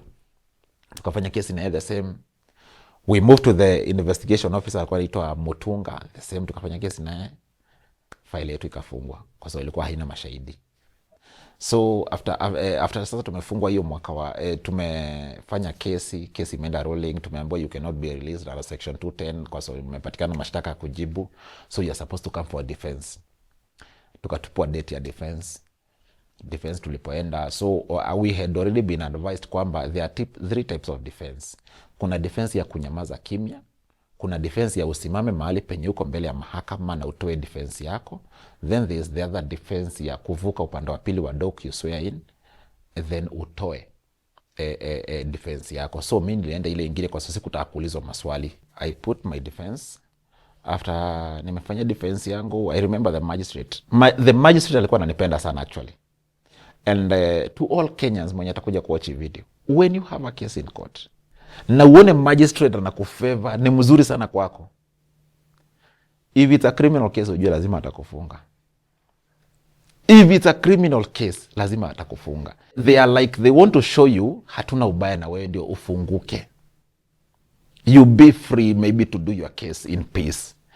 So akaniuliza, Derrick, na complainant alikutetea ni sawa, lakini umemaliza defense sawa, msi mtakuja judgment niwasomea, at least hata mwenda mkakule sapa home sawa. There is always one question yenye mtu huulizwa sana the moment you are giving out your defense and hii swali huwa inakuwa very complex to people, sana kwa criminal offenses, defilement na sexual offenses. Unasikia watu wanaulizwa siku ya kitendo, maybe let's say it's on 20th of October, ulikuwa wapi saa 10? And because hiyo kitendo ilifanyika maybe like 2 years ama 3 years back, it's usually very hard kukumbuka mahali penye ulikuwa hiyo masaa. But because sasa wewe with your criminal mind unamwambia yuaona nilikuwa club 47 na nilikuwa na fulani na fulani, already washa note, how can you remember? So akikuuliza hivyo, anakuuliza now a different date, anakuuliza na tarehe 16 mwezi wa 4 yuaona sikumbuki. So how comes unakumbuka hii na hii haukumbuki? Then mtu ni wewe. So I put my defense na tukatuma judgment. Now siku ya judgment, I remember tukiwa naenda judgment kama kesho yake, that was on 31st August 2016. On that day, kama jana yake usiku, there was someone already tulikuwa tumemscam around 86,000. And so he was supposed to recharge his M-Pesa the next day kwa sababu alikuwa ni mtu wa safari with 100,000. And that day ndio mimi naenda judgment. Sasa ni ile huwezi miss judgment kwa sababu it's a must, lazima uende koti. So on that day nikaamka, jitayarisha, tumeenda judgment. And the worst thing, instead hata atusomwe judgment asubuhi, alitusomea 6 PM in the evening kukiwa na giza on that day, kwa sababu koti ilikuwa congested, watu walikuwa ni wengi. Tumefika pale, hata kusoma mambo mengi, aliongea tu, alisoma judgments mingi za kukufunga, huwa anasoma tu the bottom line, asomagi vitu mingi. Sawa, mmepatikana na makosa na ni mahukumu death sentence, right of appeal within 14 days, blah blah blah blah, story imeishia hapo. So mimi haikuni hit kwa so I had money. Number 2, nilikuwa nishajikubali kwamba nao mimi ni mfungwa. Number 2, sina like anyone from outside who was in support of me. I had already been like mentally tortured to a point yenye nimekuja sasa mpaka akili yangu sasa imeona now in prison, a prison warden na mfungwa, those are now my brothers. Those are the people wenye nitaishi na wao. That time sikuwa na vuta bangi, sikuwa na vuta sigara, sikuwa na there was nothing. Ilikuwa tu ni pesa kuingia, ni kule chakula mzuri, nitumane nyama nje, nitumane hivi, you see that life. Sasa nilipofungwa tukaenda tulifika prison around 7:30 PM. Tukapewa hizo zinaitwa kunguru, this uniform, tukapewa, tukaenda tukalala. So the next day asubuhi, there was a guy alikuwa anaitwa Ken Misoi. He is a graduate na masters, but he is a prisoner. Tulikuwa tunavuta naye heroin. Now he told me simu fulani iliiba 50,000, nyingine sijui iliiba pesa ngapi. So like yote already it's around 200,000 in one day. So that day there was a Tanzanian guy mwenye nilikuwa nimemwajiri kazi ya kufua. Alikuwa ananifulia nguo. Yeye ndiye ataenda make sure chakula imeletwa nini, kwa so there was that priority. Ukiwa na tu pesa like chakula yako kuna kaleka hiyo mluru itapikwa chakula different, nyama you see that thing hata kama ni chips unataka itapikwa, it's money. So that guy alikuwa anavuta heroin. He's a Tanzanian, sikumbuke jina yake halisi, lakini jina yake tulikuwa tunamuita Kijibwa. So I call Kijibwa one day, kwambia Kijibwa, sasa tutafungwa mtu wangu sasa, Now really it's condemned, death sentence. So, mimi sikuibeba na weight actually tulipofungwa, but after some time it's like grief. Mtu anaweza kufa leo, it's not going to hit you, but after some time, so that's when that moment yenye ilini hit, that was the time yenye niliona sasa Kijibwa ni aje kuja, umevuta leo. Sasa alikuwa anaongea na ile sauti ya those drug users, mteja. It was my frame jina mteja. And he's like, oya mwanangu, bado. You see, there's that sound inakuwa. So when nimefanya NA, Narcotic Anonymous, when you're smoking heroin, your voice huwa inatend kuchange. It's like inakuwa blurry. Sijui hata nitaiframe aje, lakini inakuwa mzito. Akaniambia bado. Nikamwambia enda pale kwa msee anaitwa Frank Rosso. Frank Rosso, he was someone who was selling heroin in grams. 1 gram it was around 4,500. Kaambia enda pale kwa Frank Rosso, mwambia kupatie namba na kupatie gram 5. I paid. Nikamwambia chukua kioo it's a tile ama sahani ya enamel yenye huwa inatumika kusaga unga, kwa sababu unga inakuwa somehow kama mawe. Heroin it's like somehow kama mawe, whereby lazima utumie heat ikuwe moderate, isikuwe mingi, isikuwe kidogo. Then inasagwa with a spoon, a hot spoon, a hot enamel plate. After imechomwa, hiyo unga ukisaga na inakuwa powder, like inafura, inaongezeka in sizes. So nikamwambia haya. Now dhambi ingine kubwa zaidi yenye saa ingine mimi hata nasema hata Mungu leo hii akashuka, if there is something ama there is a place yenye anaweza enda achome watu, it could be in prison. And this is the reason. Before mimi nilipoingia prison siku ya kwanza, I was seeing like a lot of prisoners. Unaona wakona kale ka Bible kadogo na kale ka Gideon's International, either kuna kwa mfuko ama amebeba. Wewe unaweza fikiri labda anaandika contact zake pale nyuma ndio asije akasahau. Lakini sasa Bible, that's what we used to smoke heroin with. Huku nje there are these papers that they usually roll like a marijuana or maybe cigarettes nini. They are called Rizla. Lugha ya mtani I think they are called Ziggy. But now we used to use now Bible kwa, so that was the only paper yenye ilikuwa inaweza tumika.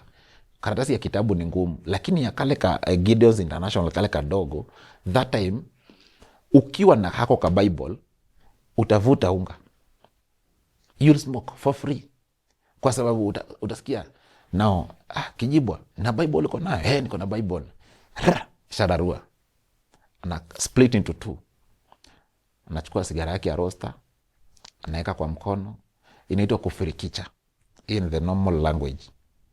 So anafanya hivi, anaiweka kwa karatasi ya Bible, then huu unga yenye sasa ishasagwa inanyunyizwa pale. So kwa sababu nilikuwa napenda sana kumwangalia ni kitu gani yenye anafanyanga, nikamwambia kaa tu hapa ndio usiombwe, vuta unga yako. So at one time akiwa navuta tu nikamwambia hebu niundie yangu pia mimi nisikie kitu inaonjanga aje. Mimi nikachukua, nikapeleka puff ya kwanza, ya pili, ya tatu. Niliona tu nimeanza kusweat. Nasikia kutapika, nasikia kusweat at the same time, so many things zenye unasikia. And sikusikia like imenibeba like there is that I don't know, sijui inaitangwa aje. Lugha mtani inaitwa steam. Hiyo steam mimi sikuisikia kwa kichwa like I feel something high.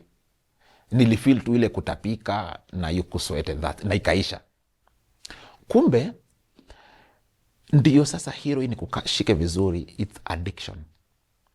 Kuzoea, uvute leo, kesho kutwa. Now the 4th day ukikosa kuvuta, there shall be that symptoms. Unapiga miayo, you are sweating, you are crying, you feel pain kwa joints. Yani you cannot sleep, you cannot eat, you cannot do anything. Sasa niko na pesa ya kuiba. That is the thing. Nikaingia full. Ushasikia ile kuingia na miguu yote. Nimeingia sasa mimi mzima. Now nishavuta unga for like 6 months. Nishaanza kuisha mwili sasa, kwa sababu when you become an addict of heroin, chakula na wewe ukikula those manji biscuits only 2 umeshiba, only 2 pieces umeshiba. Juice 100% sure 500 ml of soda huwezi maliza, utasikia yani umeshiba excess. Chakula ya prison sasa ni ile kama ni kanyama umepata umekula 2 3, hiyo story umeachana, ushashiba. But when you have heroin you are good. Heroin smokers anaweza enda choo kwa wiki mara moja. Kwa sababu ni kitu gani anakula ngumu. So the intestines zinaenda zikishikana to a point yenye ukikula kitu kubwa it's like inakuumiza sasa. Mimi nikaendelea. So the biggest business was uamuke, uvute unga, uchukue simu, uibie watu, uvute unga. That was the life. So these other co-accused persons, when they are busy running happy and here, na mambo ya appeal, mimi nilituma appeal yangu out of time after around 3 months. Wao walikuwa watashatuma within the 14 days. Nilituma out of time. Ikarudi, nikaenda shule kotini, nikasoya affidavit and everything. Then I was, appeal yako itakuja. Wewe ngoja appeal number. That's it. Within that period, 2017, sasa, after 1 year, nimevuta unga, nimefanana na hiyo unga. Yani like, hata ukiniangalia hivi, I have like a spot ya black hapa. It's usually a memory ya unga. My lips hazijawahi rudi to the normal. My lips hazijawahi rudi to the normal color. Kwa so I smoked for a long time. Zika kuwa affected. So, that time, I remember 2017, Uhuru akatuambia nimewasamehe from death sentence to life sentence. So ukitolewa death sentence ukipelekwa life sentence, sasa wewe na transfer sasa mmeshakuwa mabeshte. You will be transferred to every prison. Siku moja after sasa unajua the prison officers documentation and everything, kwa sababu wamesha kuona wewe ni kuiba na simu, wewe ni maunga tu. So chenye wao wametarget ni moja, ngoja upewe life sentence, tutakuzungusha utaamini. Ndio nimepewa life, sikumaliza wiki moja. It was on a Friday usiku, saa 9 asubuhi inaelekea. Derek Kariuki kama toka na mizigo yako, kufunguliwa mlango pingu. Beba mizigo yako twende mbele. Mizigo sasa unajua saa hizo uko na kitu tulikuwa tunaita bonyo. Bonyo ni the tailors wamechukua gunia. Kuna gunia fulani za mchele, si kama hizo za kawaida, inakuwa ni kama iko na karatasi. So umeshanoshonoa kabag kama kashule.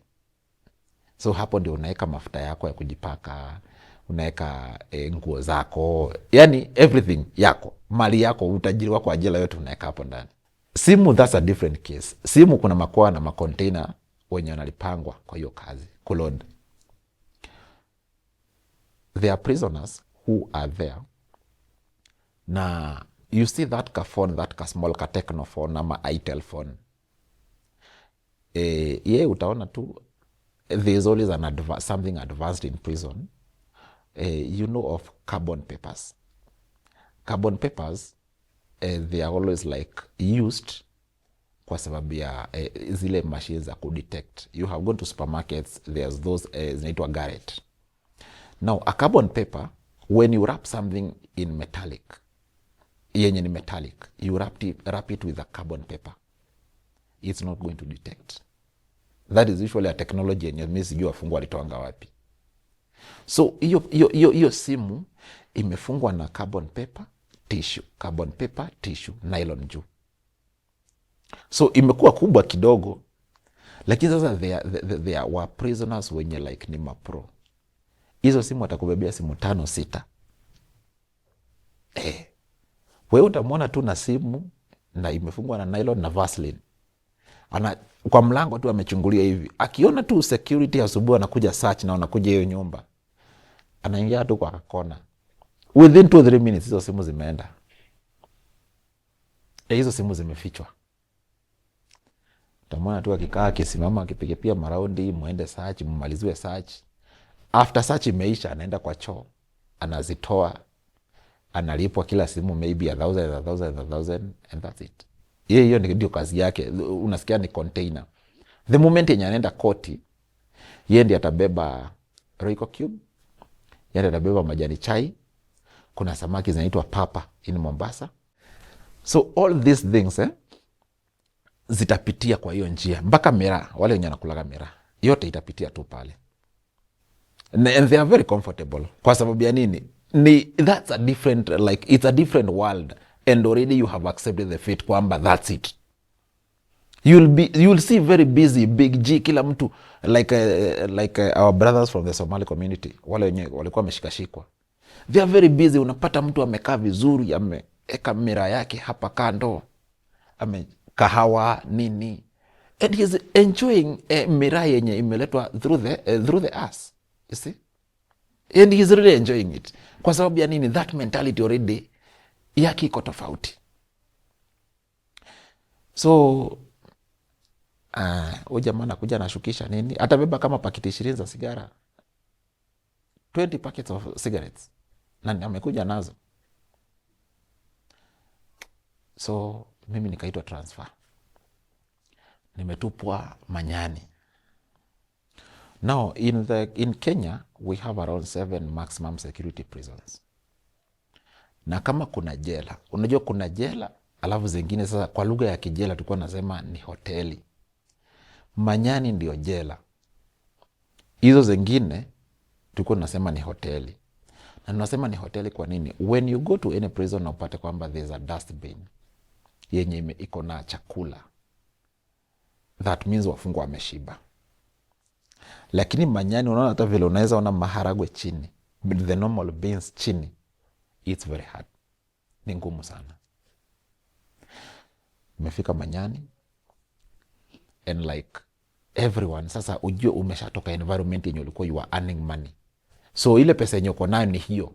Simu zako labda uambie mtu auze akutumie pesa. Sasa umefika Manyani and like tuko hapo kimya, mimi with hii sura yangu ngumu, and then there is already a man mbele yangu hapo, and is like niaje, ukimaliziwa nitakuchukua, unakulaga nini? And he is already seducing you, kama vile yeye anatongoza demo, kama vile unaweza tongoza demo kwa nje. He is very busy, he is going to take care of you. I was like, bro, hata uogopi hii sura? I really understood that time kwamba people are like having their own mentalities and everything. So nimeingia Manyani, tumepata officer in charge alikuwa anaitwa. He was very good and he was also very bad. Na with the prison officer in charge, lazima akuwe mzuri na lazima akuwe mbaya, kwa sababu hutamharibia kazi, na wewe nawe pia unahitaji amani fulani hata kama wewe ni mfungwa. So he was like this. So tukajaribu ku up na yeye, haya nikanunua kasimu. So unajua ndio nataka ku develop, rudi pale penye ulikuwa uanze kuiba tena na simu, transfer. Kamiti Manyani ika around 3 months. Kamiti ndio nilikaa 9 months. Kamiti sasa nimefika Kamiti, sasa unajua in that prison language tulikuwa tunaita Dubai. We call it Dubai kwa sababu when like you are going to Kamiti, you are going to a high end place. Scams za huko ni high end. Kule sasa ni kuuzia watu magari upepo, mashamba hakuna, maploti. So those were like the scams. Importing things, importing containers, these big shops and whatever, deliveries, vitu kama hizo. So kule utasikia mtu ati hii ni Airtel communication, no. Uko you'll even find smartphones. Simu yenye ni around 20,000 uko hapa nje. Kamiti it's around 100,000. Na hiyo simu huyo mtu ananunua kwa, so it's like an asset. Ni kama vile tu hapa nje unaweza jenga kagorofa. You'll have to. And it's because hiyo simu in a day maybe inaweza kupatia more than 300,000. So it's good. So Kamiti life yake it was expensive. Maziwa around 400, mkate 400, nyanya moja it's 100 bob, Royco cube moja ni 100 bob. Kitu kama cigarette, that roaster yenye nauzwa shilingi 10 huku nje it's 500. Marijuana it's 500. This heroin, hiyo kete unasikia ni kete, it's 500 to 1,000, inategemea na size yenye unachukua. So life became expensive. now you have started like using the money yenye ulikuwa umeweka, ujakaka, you have not even started settling transfer. Naivasha, kutupwa Naivasha. Sasa huko hakuna simu, hakuna chakula mzuri, hakuna mwenye anatambulika, mtu yeyote. Kama ni line, hakuna kuletewa chakula kwa nyumba, mtu yeyote panga line. So I went to Naivasha. Sikukaa sana, siwezi peana experience sana. Sikukaa sana Naivasha, then to Kibos Kodiaga. Hizo nao sikukaa sana. It was around, ni kama it was like I was on transit ya kurudi sasa, kurudishwa Nyeri King'ong'o. Nyeri nilikaa 3 months. The experience was not so bad, na sikuona even the prison wardens wakiwa harsh or anything. I just had a normal life. Kulikuwa kuna simu sana, zile simu tu ya like a bureau.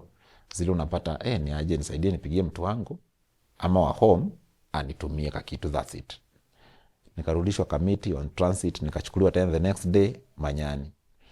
Nilipofika Manyani, there was a prison warden, sikumbuki jina yake. Aliniambia umekuja tena, acha tuone kama hapa utatoka. Sasa Manyani, it's one of the hardest prisons in Kenya. Even I remember there's a prison officer in charge when tumekutana mahali juzi in a certain conference in Nairobi, and he confessed that Manyani is one of the hardest and toughest prisons in Kenya. So mimi kabini nijifanya mgonjwa. Now by that time najifanya mgonjwa ni kwa sababu nataka nirudi kwa depot ya kuvutia unga wapi? Mombasa, Shimo la Tewa. So I'm really trying nione vile nitarudishwa Mombasa. So kwa hiyo time nikajifanya mgonjwa, nikaenda hospitali, nikapewa dawa, nikaenda nikatupa. 3 days nikarudi, nikamwambia daktari, mambo yangu tu iko pale pale. Nikatupa dawa tena. Sasa kwa hiyo time akaniambia, sasa wewe wacha tukuandikie refer upeleke wapi? Voi County Moi County Referral Hospital, ambayo iko kubwa, ni hospitali kubwa ya county ya Taita Taveta. Mimi nikapelekwa pale. After nimepelekwa, nikapata daktari alikuwa ni madam fulani hapo wa kutoka Tana River, Lamu, sorry. Nikamwambia, madam, mimi si mgonjwa, nimekuja hapo nisaidie kuniandikia refer ya kutoka hapa nipelekwa wapi? Coast General, na uandike niko na ugonjwa serious sana. Madam akaniuliza, ni hivyo tu? Nikamwambia Nikamwambia sawa.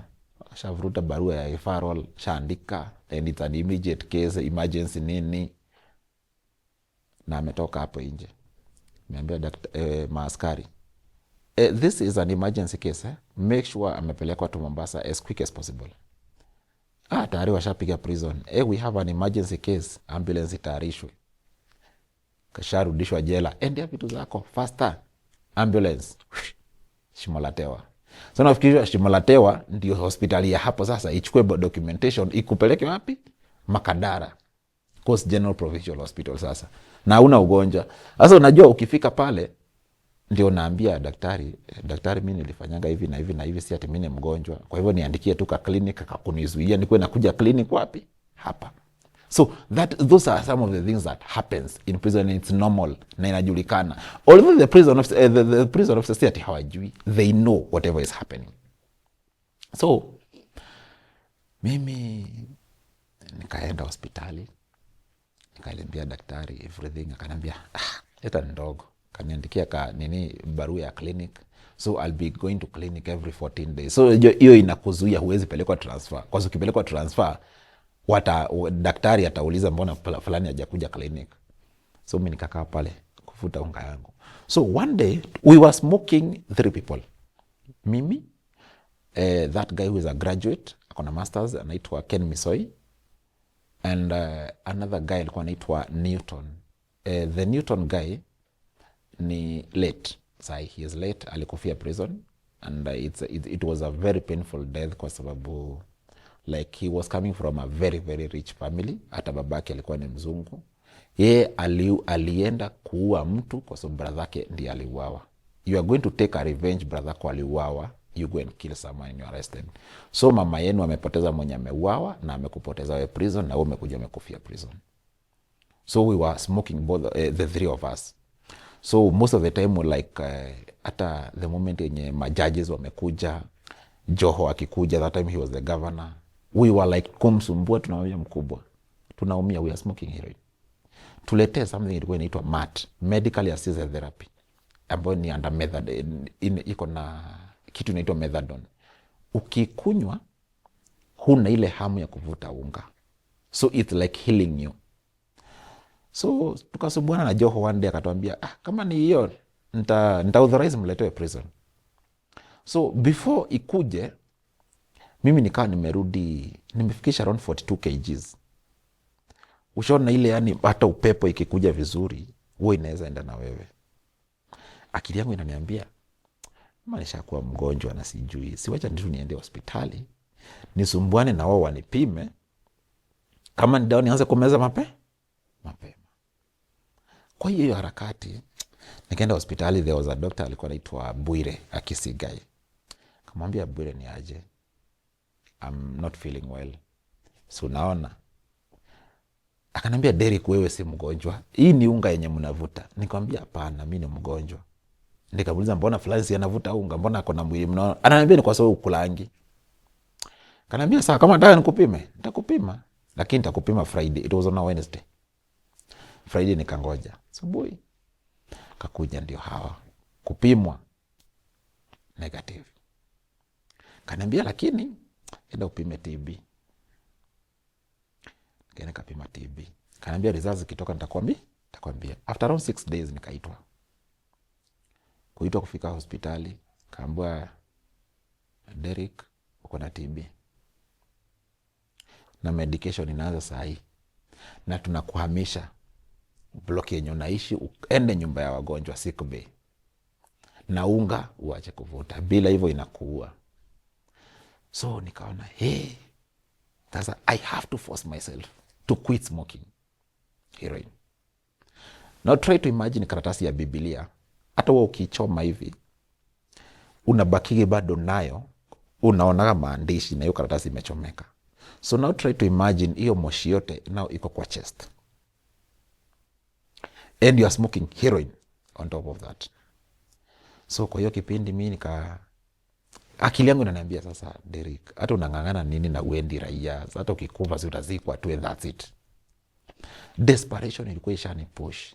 My co-accused persons hatuongei na wao, kila mtu akona shughuli zake. Mmoja sijui ameenda amekuwa Al-Shababu, ashashikana na Al-Shababu, ni mabeshte zake. Huyu mwingine amekuwa in charge wa block, ameanza maringo, kila mtu na zake. Yani kila mtu alikuwa na mambo zake.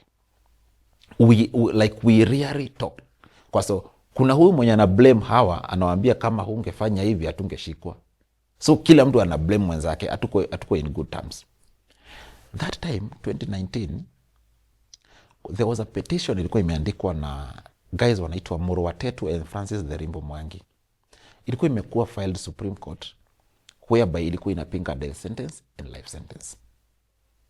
So what happened? The CJ was that time Chief Justice David Maraga alikalia that petition, and they came up with a judgment with a bench of 7 judges. Now they ruled out that if you have death sentence or life sentence, it's unconstitutional. So you are supposed to go back to High Court for resentencing. Utolewe life ama death yako, upewe miaka. So the judge ndiye ataangalia hii kesi yako, kama ni robbery, wewe ulicheza part gani kulingana na ile yenye imekufunga, hiyo part yenye ulicheza ni gani. Unaweza pashangaa mko watatu, huyu apewe 10, huyu apewe 20, huyu apewe 15 years. It will depend. Sisi watu that time ya COVID kwanza ikapita na watu sana prison, mpaka mimi nilikuwa naona hata mimi nimeenda, kwa sababu watu walikufa I think not less than 15. Huyu amekufa, there was another. Kwanza hiyo unajua ilikuwa ni sick bay, nani watu wa TB. Watu wamekufa kama 5 siku moja. And I'm like, mimi next. So like I was living expecting death. That was something that I was really expecting. Mimi after makao accused wangu wameandika petition and wao wameitwa kotini, mimi sijaitwa. Kwa sababu ya nini? Nimefuta unga sana to a point yenye mimi sioni haja ya kwenda nje. Kwa sababu in prison I was in a position to use more than 10,000 per day. Nje ni wapi unatoa pesa 10,000 ya kutumia hivyo? Hakuna. So there was a guy alikuwa anaitwa Yusuf Shionzi. He is a teacher. Hata alikuwa mwalimu akiwa prison. Ni mtu alikuwa anamiliki shule yake hapa nje, akashikwa tu na kesi, he was taken to prison, then akakuwa mwalimu, tena mwalimu mkubwa sana. So alisomea paralegal and everything nini, akaniambia Derek, ni December sahi, hebu nisaidie na 4,500 nitakurudishia, kuna kakitu na kuna vitu nataka kutumana zile tukugawanye. Nikamwekea hiyo pesa. Kwa mtumia akaniambia nilikuwa sikuitisha kutuma vitu na nimekuandikia petition. Na hiyo petition nimeshatuma kotini, ngoja date. Sikumaliza 1 week. Sasa already niko na maumivu ya withdrawal symptoms ya heroin. Kwa so it pushed me to around 42 days without sleeping. Nikiwa na harisha, nikiwa na tapika. Those are withdrawal symptoms. Although that was the period yenye sasa nilienda NA, Narcotic Anonymous, kusomea. Kuna wale watu wa Mewa Research Center walikuwa nakuja every day. So we were there like kusoma about narcotics, tukatoka hapo tukarudi tukasoma about Alcoholic Anonymous and everything. Mimi baada ya kama 1 week hivi nikasikia nimeitwa documentation. Petition number yako ndio hii na koti ni wiki ijayo. And I was like, aje sasa. So nikiwa pale already sasa unajua sasa siibi na simu na sivuti unga. Mabeshte washaanza kukukimbia, hauna kitu, hauna pesa. So that was the time sasa ile nyumba yenye nilikuwa nakaa sasa ilikuwa ni guest. Kwa sababu haina movement mingi. Now the other prisoners walikuwa naitumia sana kama guest. There was a guy alikuwa anaitwa Njenje Master. In the normal language ya mtaani ama ya prison, Njenje it's like women. Master, it's just a normal master. So he was known for that Njenje Master. Na yeye alikuwa ni mgonjwa wa TB bado pia. So we were living in the same house. Na hao wengine kuta mtu alikuwa anaweza mwambia kitu hiyo za mganda. And that jail bird anaendaga nje miaka 2, miaka 5 jela. So huwezi mwambia kitu. So akawa yeye that house alikuwa anaifanya ni kama rental. Unakuja na mtu wako, mnalipa 500, mnaingia mnamalizana, mnamlipa pesa yake mnaenda. So that house was like it was like more than even Sodom and Gomorrah. Mimi I have seen things yenye like saa ingine hata huwa naamka hivi naona najifinya, kwa so I don't believe ni kama I'm out here. Huwa naona ni kama bado niko jela, so it's like a dream, I'm still dreaming. Nimeitwa kotini, tumeshaambiwa ni date fulani na the co-accused persons tuna supposed tuende tushikanishwe file ikuwe moja sasa. That was in 2020. Tumeitwa kotini, tumeenda, hatukwenda kotini, tulifanya through Skype because it was ile wakati wa COVID, so movement ilikuwa restricted. Tulipata judge anaitwa Eric Ogolla. Today he is in the Court of Appeal. Eric Ogolla, like I will remember that guy in the rest of my life. Hata nikiwa na miaka 100 sitamsahau. Alituambia wewe first accused jieleze. Kwa sababu with the resentencing lazima kwanza ukubali. Either hukufanya mulifanya, lazima kwanza ukubali kwamba ulifanya. Then from there sasa sema ulifanya nini. Uliua? Niliua, lakini kuua kwangu nilifanya hivi na hivi. Ulibaka mtoto? Alikuwa miaka ngapi? 5 ama 10. Because there are cases in prison, especially kwanza the sexual offenses, whereby there are so many things ambayo nitaelezea bado baadaye. Boy child is really, really suffering under sexual offenses. And I think the government is supposed to go back and review that section.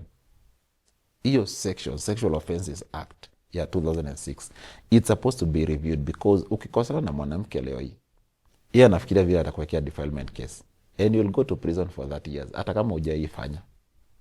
And I have seen more than, I have gone to the correctional service week last month, and 70% of prisoners wako na sexual offenses.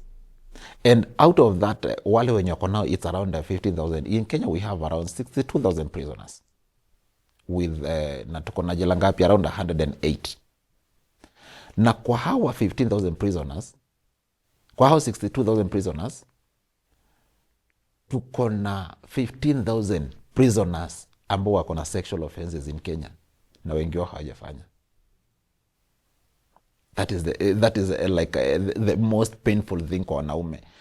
Reason being, any Kenyan ajibu kwa comment section, ama any kuya mahali penye anaweza fikiria, ni siku gani ama ni jela gani ama ni police station gani imerecord for the last 1 month kesi yenye mumama amebaka kijana.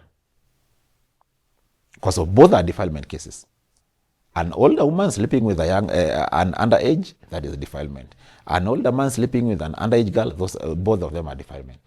Ni wapi ulisikia mumama amebaka kijana na that case inaendelea? Hakuna. But left, right and center, it's defilement. Mwanaume amelala na msichana mdogo. And most of them hazijafanyika. It has now become a business. Yes, it has become a business. Whereby, now someone will see Justus and is like, Justus akona to do. Now, I'll be sending my girl aende akaoshe vyombo kwake ama wakuwe mabeshte. Msichana wake anakuja mbio kwa nyumba, akiwa analia. She's just going to use a nail. Amkate tu kidogo tu. Akimbia police station. P3 imeshajazwa. Imepelekwa hospitali, daktari amejaza. There was penetration of a blunt object. Justus amekujiwa 30 years in prison. And that's it. So there are so many things that are happening in prison right now. And tunaomba tu, mimi naomba Mungu kwa so those are more than they are my brothers. I was there, I know the pain, and I ni pain ambayo haitawahi niisha. Okay, physically sina hiyo pain, but I feel that pain of people who are in there. So mimi tumeambiwa sasa tutasomwa judgment after around 1 month. No, it was around 3 months. Yes, tumeenda kusomwa judgment on 21st, it was on 21st mwezi wa 6 2021. Kufika pale, Eric Ogolla akatuambia mko tayari kwa judgment? Akaanza. You can refer from anywhere. Petition number 110 ya 2019. You can Google it anywhere. Petition number 110 ya 2019. Vincent Okoth Matinde and others. Someone is in a position to read the whole judgment yenye tulisomwa yenye tuachilia. So, tumefika pale, akatuambia Vincent Okoth Matinde, sitasongea sana. 16 years. Aya, akaanza. Basilio Michael Kiari-Njue, Mustafa Ali Mwambeyu, Derek Kariuki. Because nyenye mumeonyesha kubadilika, kwa sababu after that nimekuita unga, after nimeacha kuiba na simu, from that 2020 I became that good person, nikakuwa librarian shule, nini prison, like I was good, totally good, kwa so niliamua sasa this is now it was between life and death, and my life has to be valued despite ya kwamba nishaona watu wameanza kuachiliwa. Now I regain my senses, na nikaona let me now be a change, not only to me, not only to family, not to anyone else. Let me be someone. Nikaambua kwa sababu prison huwa wanakuwa na something recommendation. Utaenda carpentry, wakuandikia recommendation, kwa kanisa wakuandikia recommendation. So hiyo judge huwa ana consider even from the documentation and everything. Wanasema huyu kijana siku hizi amechange, amekuwa mzuri. Akatuambia I have sentenced you to 12 years in prison, na nimekuhesabia since the date you were arrested, kwa sababu haukutoka nje na bond. So 12 years na umehesabua since 2013 mwezi wa 10, and tuko 2021 mwezi wa 6. So there's something that we call remission. It's usually a third of your sentence. Huwa inakuwa deducted kwa sababu tabia yako mzuri, ama umekuwa hivi, lakini inakuwa ni Kenya prison sasa. Ikisha kuwa deducted, miaka yangu ikabaki ni 8 years. Now the 8 years ikihesabua since the date of arrest, nilikuwa nimebakisha miezi 4 na siku 2 niende nje. Nikaona haya, na kumbe Mungu saa ingine huwa anaweza kuja hatumani. So that was the time now I went back to church and I told God, you have given me another chance in life and let me just be someone good. Mimi sitakosea mtu unless unikose, na tu ukinikosea I'll digest it na niambie Mungu it's just fine. Hiyo miezi 4 nilikuwa naamka naenda kwa kiwanja na nakaa tu hivyo. I was doing yani nikule nikunywe nioge, siku hata nataka hata tukosane na mtu kwa sababu unaweza ndunga kisu and that's it. So I became that good boy. Imefika mwezi wa 10 and everyone is like, Derrick, unahesabu kalenda, bado siku ngapi 3, bado siku ngapi 2.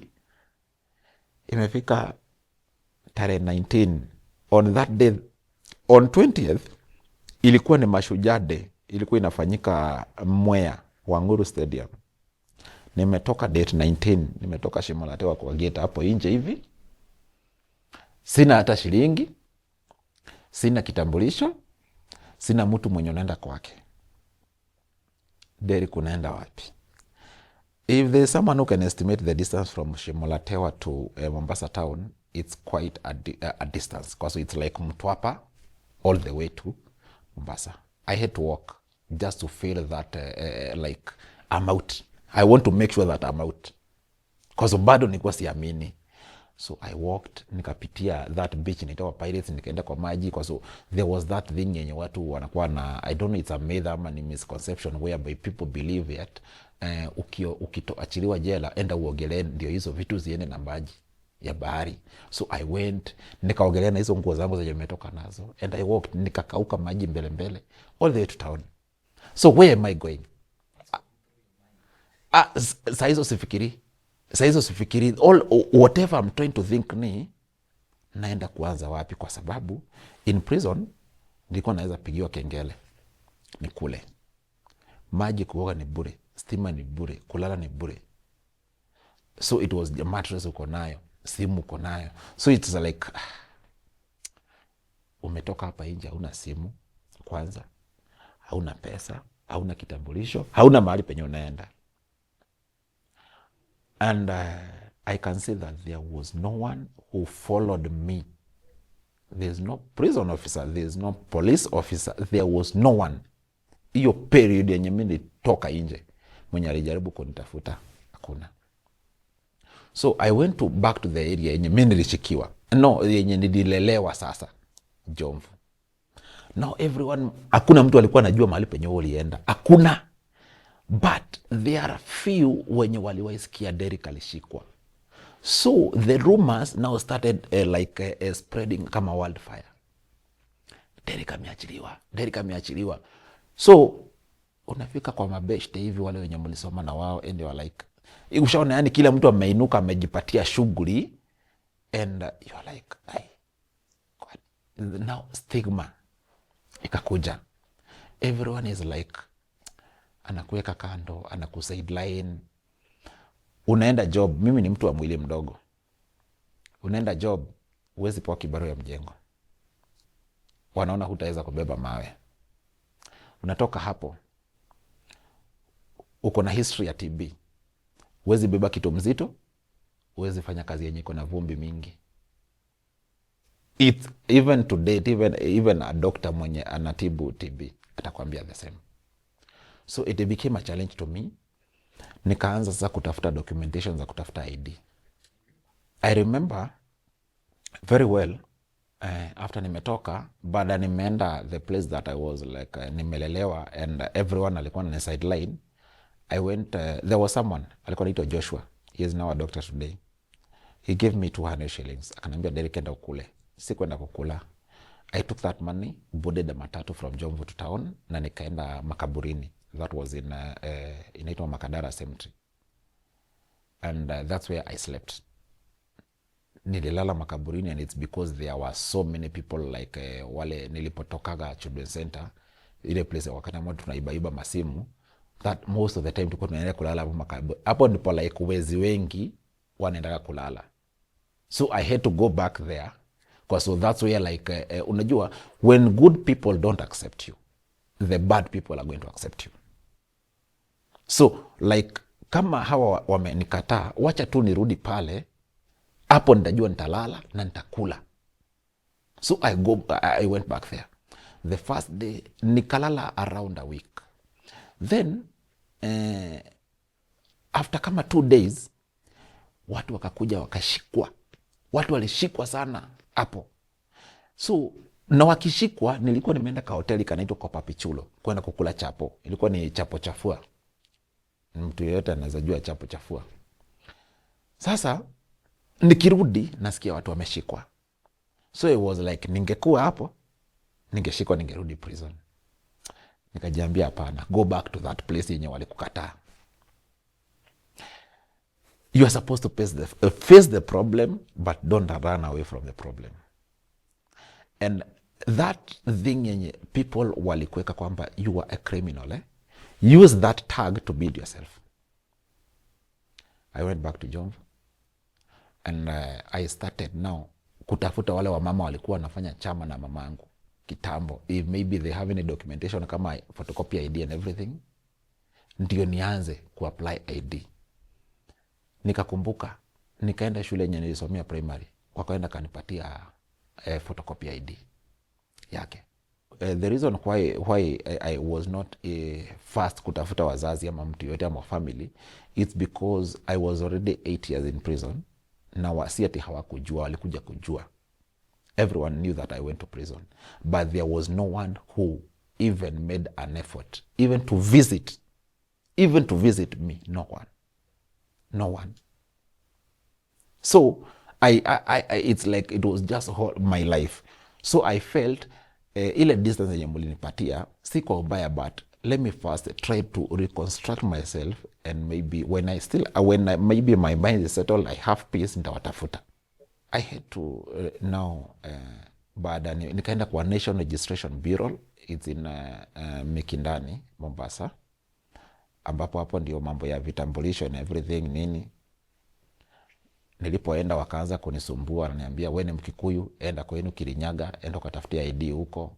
And you are like, unaenda wapi? Unaenda kwa nani? Nikaanza kusumbuana nao. So one day there was a Somali lady ambaye yeye anafanya kwa hiyo National Registry, but kazi yake huwa ni kuangalia hizi, what are they called? Hizi ni BCG ama nini? Yeah, ndio huwa naangalia. So wakati ambapo watu wanachukuliwa vitambulisho, yeye ndiye kazi yake, hiyo ndio kazi yake ku confirm whether you are a Kenyan. So nikaenda kwake nikamwelezea my story, akaniambia tulia, nitakusaidia upate kitambulisho. I'm not a Kenyan, lakini nafanya kazi but I'm going to help you. Akaniambia, kwa sababu tulikuwa tuna approach sasa elections the next year ya 2022. Akaniambia fanya hivi, kuna kanisa inaitwa IPCA, tutakuwa hiyo siku tunakuja hapo, tunachukua ile mass registration ya watu kuchukua vitambulisho. Hiyo siku kuja mapema, nitakuonyesha chenye unafanya. Hiyo siku by 5 nilikuwa hapo. Alikuja around 6. Akaniambia sasa tufanye hivi. Unaona vile kuna vumbi? Unaona hawajafagia, fagia, mop, osha, fanya kila kitu. Nikachukua mamask nikaweka. Kaanza usafi. Nikaenda nunua maji, alipatia pesa nikanunua maji, nikakuja nikaweka kwa hizo madesk and everything, viti nikapanga vizuri. Walipoingia tu, mimi ndiye nilikuwa kwanza. Sasa madam mmoja akaniambia, unaweza tulikuwa mimi kwenu? Ule madam Somali kwa sababu alikuwa amekaa tu hapo next. Akamwambia, hebu kila mtu asikize hapa. Huyu ndiye anafanya saa mkalie meza, mkuwe na meza safi, viti, maji na kila, ahudumiwe wa kwanza. Pole kuja hapa. Chukuliwa fingerprint, jaza sijui documentation. My ID even to date imeandikwa Kirinyaga. Hakuna hiyo mambo ya sijui sublocation inaitwa fulani sijui ni Kirinyaga everything. Nikaambiwa wait for nikaenda kapigwa picha, nikaambiwa ngoja ID. Na maajabu ni moja, ID yangu haikumaliza 1 week. Nikapata kitambulisho. Nikaanza kutafuta kazi sasa. Na saa hizo kulala ni ile niende nilale kwa huyu leo, kesho kwa yule, kwa sababu huna kitu. Na sitaki kudepend on others. kaenda kapata kazi kwa kampuni moja ya samaki kwa Shimanzi. Sasa with TB huwezi fanya kazi in a place yenye iko na extreme cold kama ma freezers and everything, unless uko unafanya lakini una alternate. So kule kwa sababu walinielewa na ndimuelezea tu story yangu, akanielewa. Akaniambia utakuwa unafanya kazi ndani wiki mbili nje. Yaani kwa storage ndani utafanya wiki mbili. Then huku nje ni kuangalia zenye zinakuja na zenye zinatoka. Nikafanya kazi. I think we were being paid around 800 shillings per day. Ilikuwa ni kazi nzuri. Nikaanza kununua tunguo, nishapata kitambulisho, tunguo. Nikaenda nikarent kanyumba ka 1000. Nikaanza kulala chini kwanza. Kalala chini for some time. Around 4 months. Lakini roho yangu already nishajiambia kwamba kuna mwangaza. Na hii mwangaza sitaizima. Sasa hizo nilikuwa natumia kasimu kadogo katululu. Siku moja nikapigiwa na jamaa kwa sababu nilipofanya hapo kwa samaki sana nikaanza kusikia kifua inaniletea shida. So ikakuwa ni ile unajua lazima uangalie afya yako bado hata kama ni kazi. So one guy called me, alikuwa anaitwa Eric. Akaniambia ni aje? Derek ukuja Eldoret kuna kitu nataka nikufunze. Ndio mimi huyo. Katumia fare mpaka Eldoret, Kapseret. Kakijiji fulani hapo inaitwa Jasho. Akanifunza grafting ya avocado. Hasa ni nyingine. Nikakaa huko nikafanya grafting. Now, shida ikatokea. Mamake alikuwa ni mlevi sana. Na yeye alikuwa halewi. So there's and I'm sorry to say this, like there was like a tribal war between the people wenye nilikuwa nimeenda kwao with the Kikuyu. So mamake alikuwa na hiyo hatred kwa sababu mimi I was a Kikuyu. So I felt so bad, and at one time mamake aliniambia saa 2 saa 3 usiku. Aliniambia toka uende huko kwenu. So I never felt good. Although kijana kaniambia weka tutajua vile utafaa. So the next day I started looking for how naweza toka wapi Eldoret. I started calling a number, ilikuwa jamaa moja alikuwa anaitwa Ferdinand, alikuwa mtu hapa. So kila nikipiga hiyo namba inaingia to a different person. Alikuwa anaitwa Alice. Kila nikipiga inaingia kwa Alice. Alice alikuwa naye ni madam she's a Luo, Alice Adongo. She's my editor kwa hii kitabu yangu. Ye naye sistake, she was in a forced marriage whereby bwana ya sistake alimforce kumuoa and everything, na kwa sababu wazazi hakuna, there was no one kumtetea. Alipata mimba ya kwanza akiwa shule ya kulazimishwa kwa sababu alikuwa anakaa kwa sistake na amezaa watoto 3.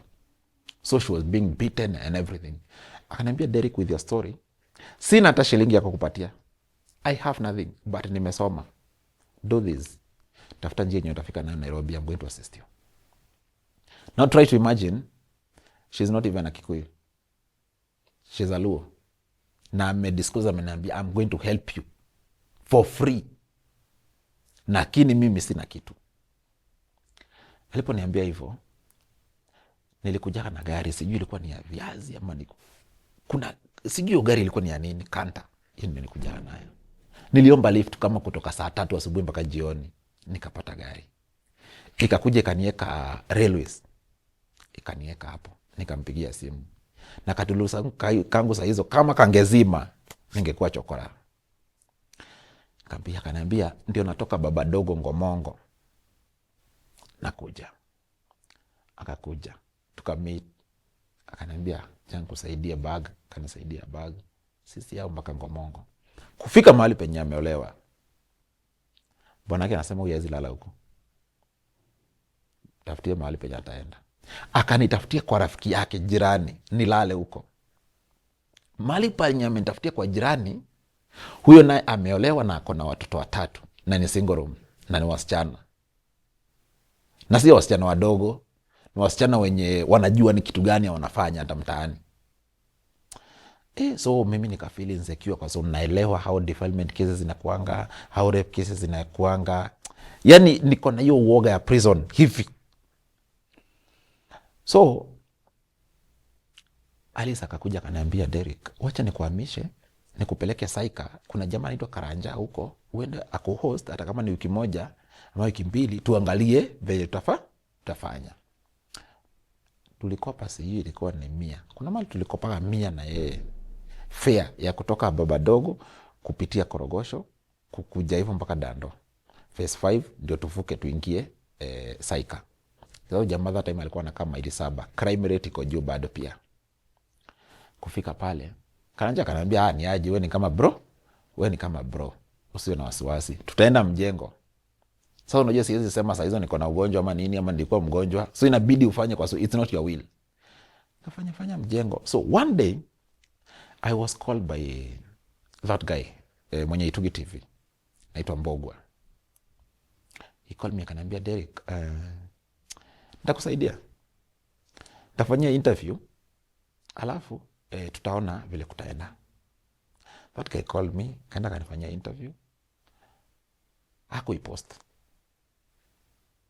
Alikaa na before I post nitumia mtu. That guy ni mkubwa tu fulani kwa government, lakini ni askari. Akaniambia, talk to this guy. And do you know vitu za nyumba that guy alininunulia, from kiti, from gas, from TV, from kitanda, from mattress. Akanunua, akaweka kwa gari. Na akapatia mwenye gari na akamwambia, huyu jamaa anakaa Saika. Mtafute ukifika Umoja ama Komarok hiyo area, mpigie simu, na akamlipa. Sasa jamaa kaanza kunipigia, sasa nashindwa hii ni namba ni nani. Nikashika. Kananiambia, mimi ni fulani fulani, nimetumwa kutoka Buruburu police station, nini. And I was like, Buruburu police station? Aje? Nikajaribu kufikiria and I'm like, nikakubali tu akuje. So by the time anafika, the moment yenye nitoa simu yangu, I had received 20,000. Nikaambiwa, Derek, rent a single room ya 2,500. And that's what I did. Kwa sababu alituma pesa, hakunipigia, alituma pesa na akaandika message. Na already ashatumana vitu. Hapo kwa hiyo mahali penye tulikuwa naishi, there was a lot of houses zenye zilikuwa hapo. So I went, nikalipa nyumba, nikaiosha, vitu zikakuja zikaekwa. Nikaenda kafanya ka shopping kadogo ka chakula, kakuja nikaeka. Sasa kwa hiyo harakati nikapigiwa simu na Beatrice. Beatrice kunipigia kanambia, hello Derek, kwaje, niko poa. Hii namba yako nilitoa mahali fulani. Kanambia mwenye alimpatia. And I'm also an ex-convict kama wewe, but I thank God mahali penye niko sahi. Beatrice kwanza alinitumia pesa ya shopping. Kanambia, go do some shopping, at least you have peace of mind, then tutaongea. Sasa we started communicating with Beatrice. Pole sasa. Pole. Sasa mimi ujue, I'm that person, hata kama mimi umenitumia pesa, kama niko na pesa, and there's an opportunity to work, nitawaka kwa so that money, ujue, inaisha na siya tunaingiza. So you must do something, ndio ikuwe inaingia. Mimi nikaendelea kutafuta kazi tu mjengo, mara nikafanya kazi ya security. Hiyo ya security niliwacha kwa sababu jamaa opposite side ya mahali penye nilikuwa nalinda kuliibiwa. Wakora walikuja wakaiba, wakamfunga kamba wakaiba. So niliogopa kwa sababu alienda prison, and that is what like many people hapa nje ambao ni maaskari lango wanapitia. Unapata analinda tu vizuri, wakora wamekuja wamemfunga kamba, wameiba. Instead ya mwenye kazi, hata polisi wafanye uchunguzi wao vizuri, wanaona ni kama huyu ndiye ameplan. So I felt insecure na nikaona kitu kama hii inaweza nirudisha kwa I have seen a lot of people with the same case prison. So I decided now, nikapata pesa ya kununua simu. Na nikajiambia, now this is the right time that I feel I should do something to the society. That time nilikuwa niko na 2 scripts. Twingi nilikuwa nimeandika tu kitabu yangu. Kwa so nilikuwa nimeweka kwa akili kwamba I must write a book. At least, maybe it shall not be having everything inclusive, yenye itakuwa inapatia mtu ni nini yenye iliendelea. but at least I'm going to do it like kama volume 1, but I'm going to do another edition stating everything. So mimi nikaanza polepole kuandika kitabu kangu, naandika, sina idea ni kitu gani nafanya with my education ya form 2, lakini naandika, nafuta, naandika, natupa karatasi. I went like that. Na before niendelee na kitabu, so nikaanza kwenda phase 5 Dandora, stage 42 Dandora, like those prone those areas like they are crime prone, ambapo unasikiaga hiyo area ni normal, usiwaifika. I have gone to these places, I have talked to people. Mazeni aje, mi nimekuwa kwa crime, nimekuwa mfungwa,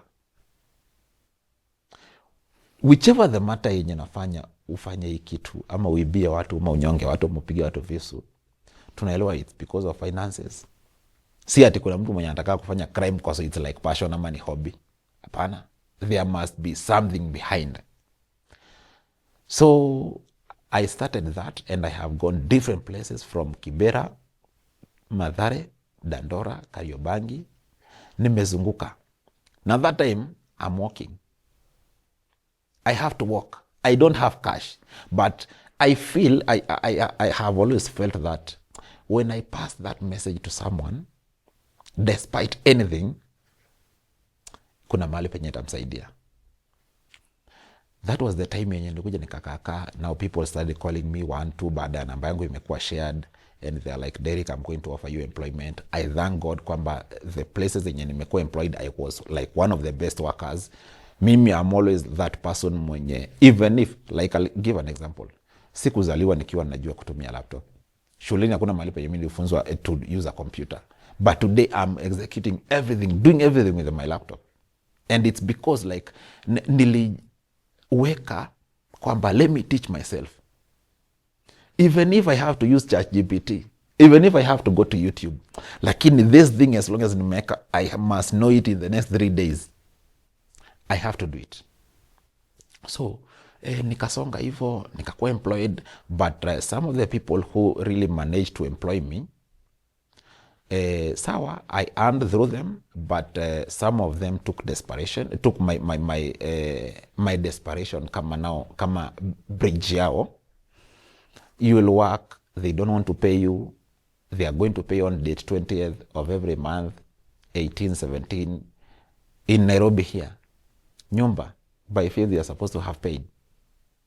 Iyo 5th, chakula, gas, ama maybe hauna kitu fulani, transport, na mtu anataka kulipe date 20th. So it reached to a point I told my God kwamba, now God, you have to guide me and give me strength to overcome anything yenye napitia. And I thank God kwa wale wenye like they have been supporting me. Mtu asiwaichoka, that is one. Number 2, nikakuja nikaeka kwa akili, kwa sababu nimeona madharau, sababu because I was a criminal sana kwa upande wa kazi. Nikaambia Mungu, help me, I come and just open a small business yangu mahali penye sitawaionyesha mtu madharau, because I know the pain ya kuonyesha madharau, because maybe you are a criminal, because you are less fortunate, kwa so hauna uwezo yenye wewe unaweza jitegemea. From that time I started interacting with prisoners within prisons.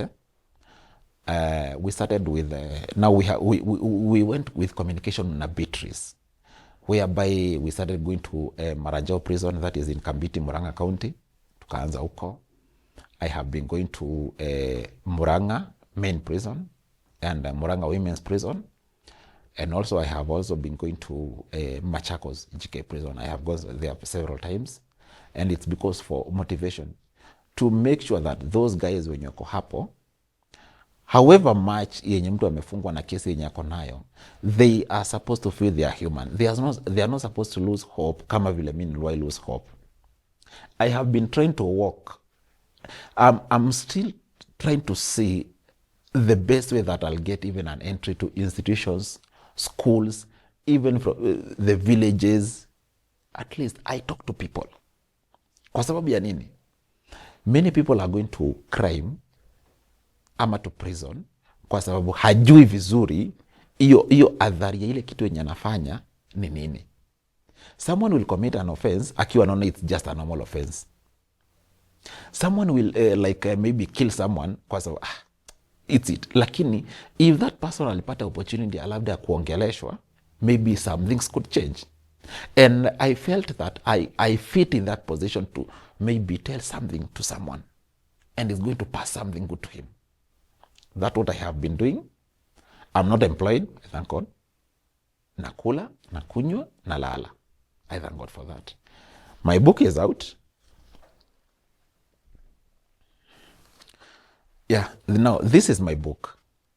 Inaitwa Broken Wings Can Fly Too. And the reason why we decided to place this title, tulileta hii title na initially my book ilikuwa inaitwa From Chains to Change. But it happened that there is another guy aliachiliwa pia, I don't know, he's a pastor somewhere today. He was writing a book ambayo alikuwa naita the same name kama yangu. So Beatrice told me, Derek, before we do the editing and everything, can we change the title? So I had to structure around 5 titles. Then I come up with the best. Now, Broken Wings Can Fly. You can see there's a cage here and there's a bird. It means that the cage is a prison. The bird is me. I can fly. That means I can still extend my arms even after I have I have left prison. I thank God today I can even walk in town and someone atanisimamisha niambie, Derek, mazee mi ukufollow pale YouTube, mi ukufollow pale TikTok, mi ukufollow pale Facebook. Mazee unanielimisha sana. I'm always happy on that. Now, this book, one, I have not been in a position to print a lot of books because of financial status.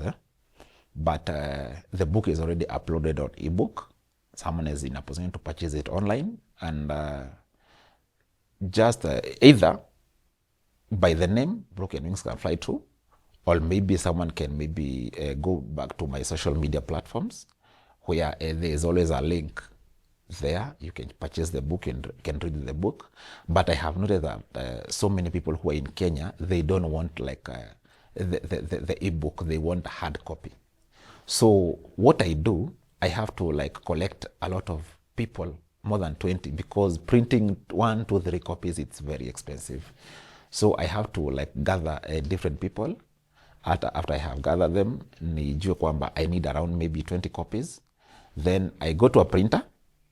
Nimwambie, okay, print me 20 books. I don't have money. When I get paid, I'll bring, because they trust me nowadays. I thank God kwamba they trust me. So I get the money. I come, I pay him after I have picked the books. Then on the other side, concerning the social media platforms, so many people have been fighting me online, asking me, how comes you call yourself Wawangoi 254? Why don't you call yourself Derek? Or why don't you call yourself Kariuki? One, despite the things my mama alinipitishia at that time, ama despite anything yenye iliwahi fanyika, I still love her. She will never change. She is my mom. The only thing that I can advise parents out here, despite anything chenye mtoto wako anafanya,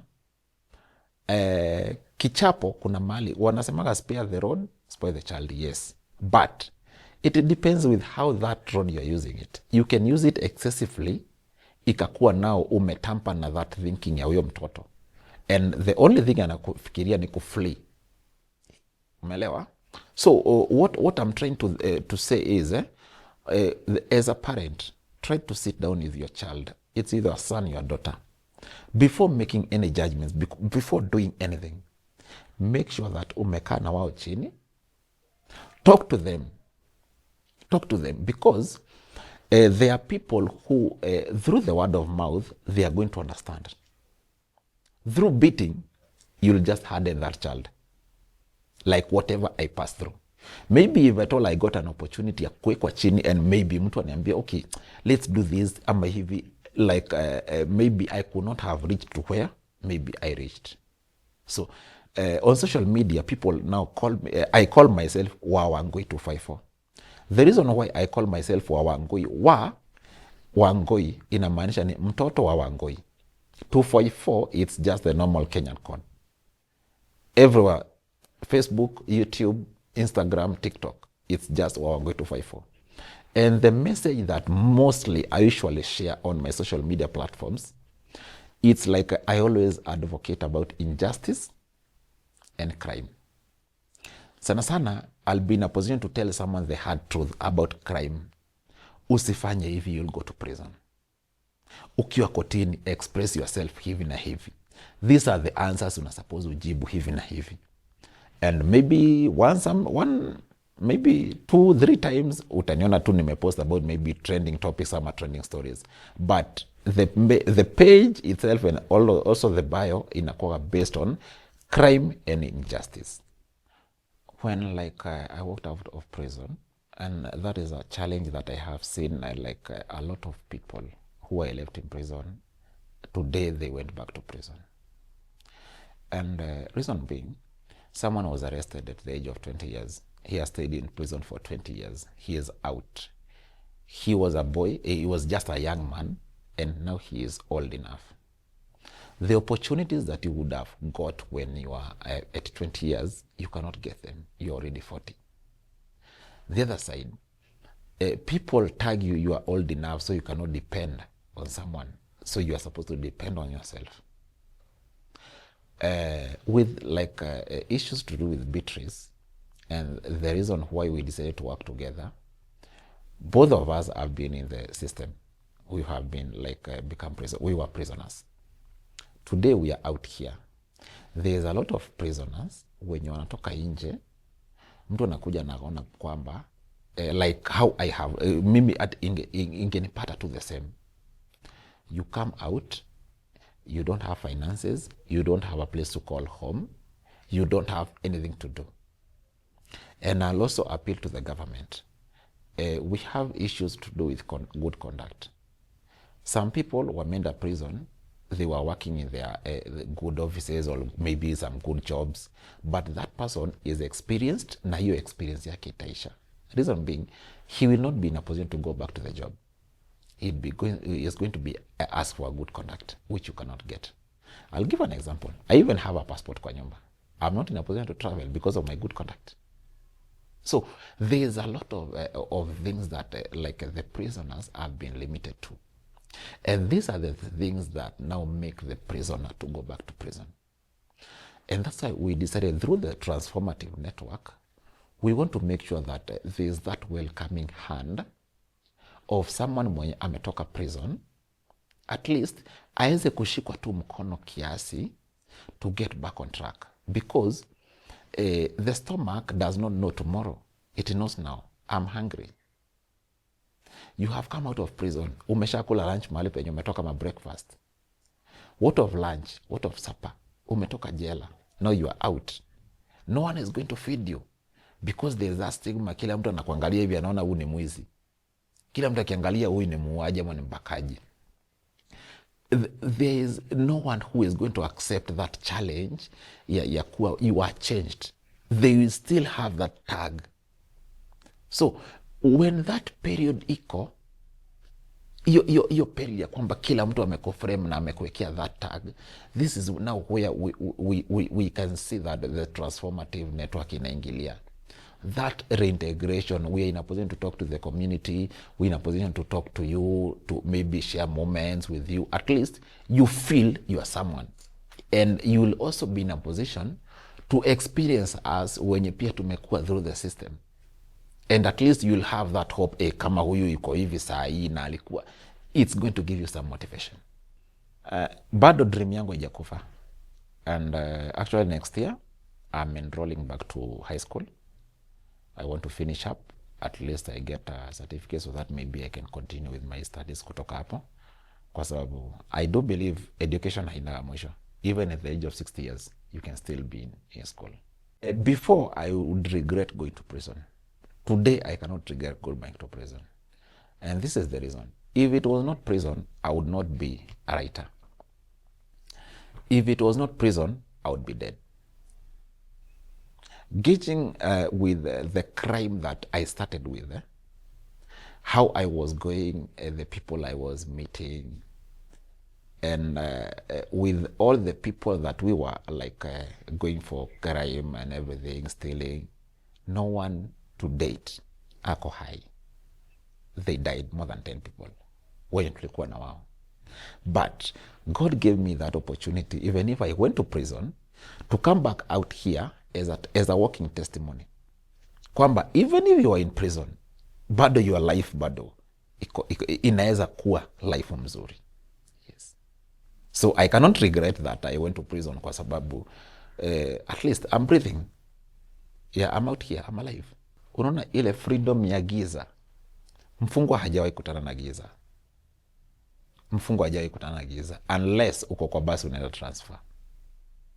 So I do enjoy. I'm not the type of person, mi sinaga marafiki, and it's because I don't want friends who will take me back to prison. My friend is my phone or my laptop when I'm maybe reading something. You will never see me kwa neighbor. You will never see friends kwangu, because I have tried to put limit. Si ati nachukia marafiki ama si ati sina completely. I have, but I have a lot of boundaries. I'm not the type of person utapata vile mtaani unasikia there's a base, watu wamekaa sijui wanafanya. I restricted myself with some evil things zenye they can get me back to prison. So one, huwa na enjoy giza na hiyo pepo.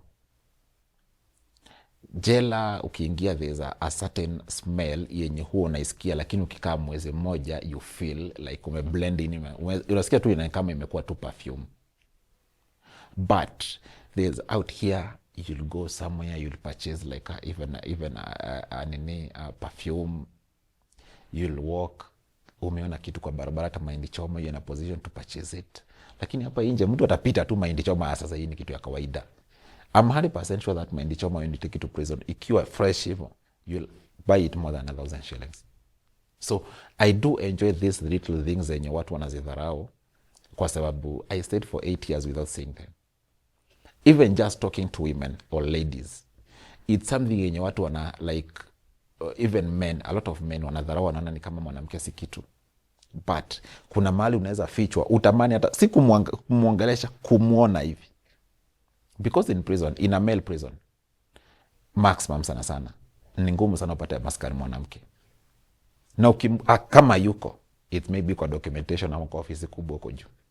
If someone wants to reach me, you can reach me through my phone numbers 0792476670 or 0701253627. You can also reach me through my social media platforms. That is Wawangoi254 in all socials. You also maybe need my book. You can reach me through this.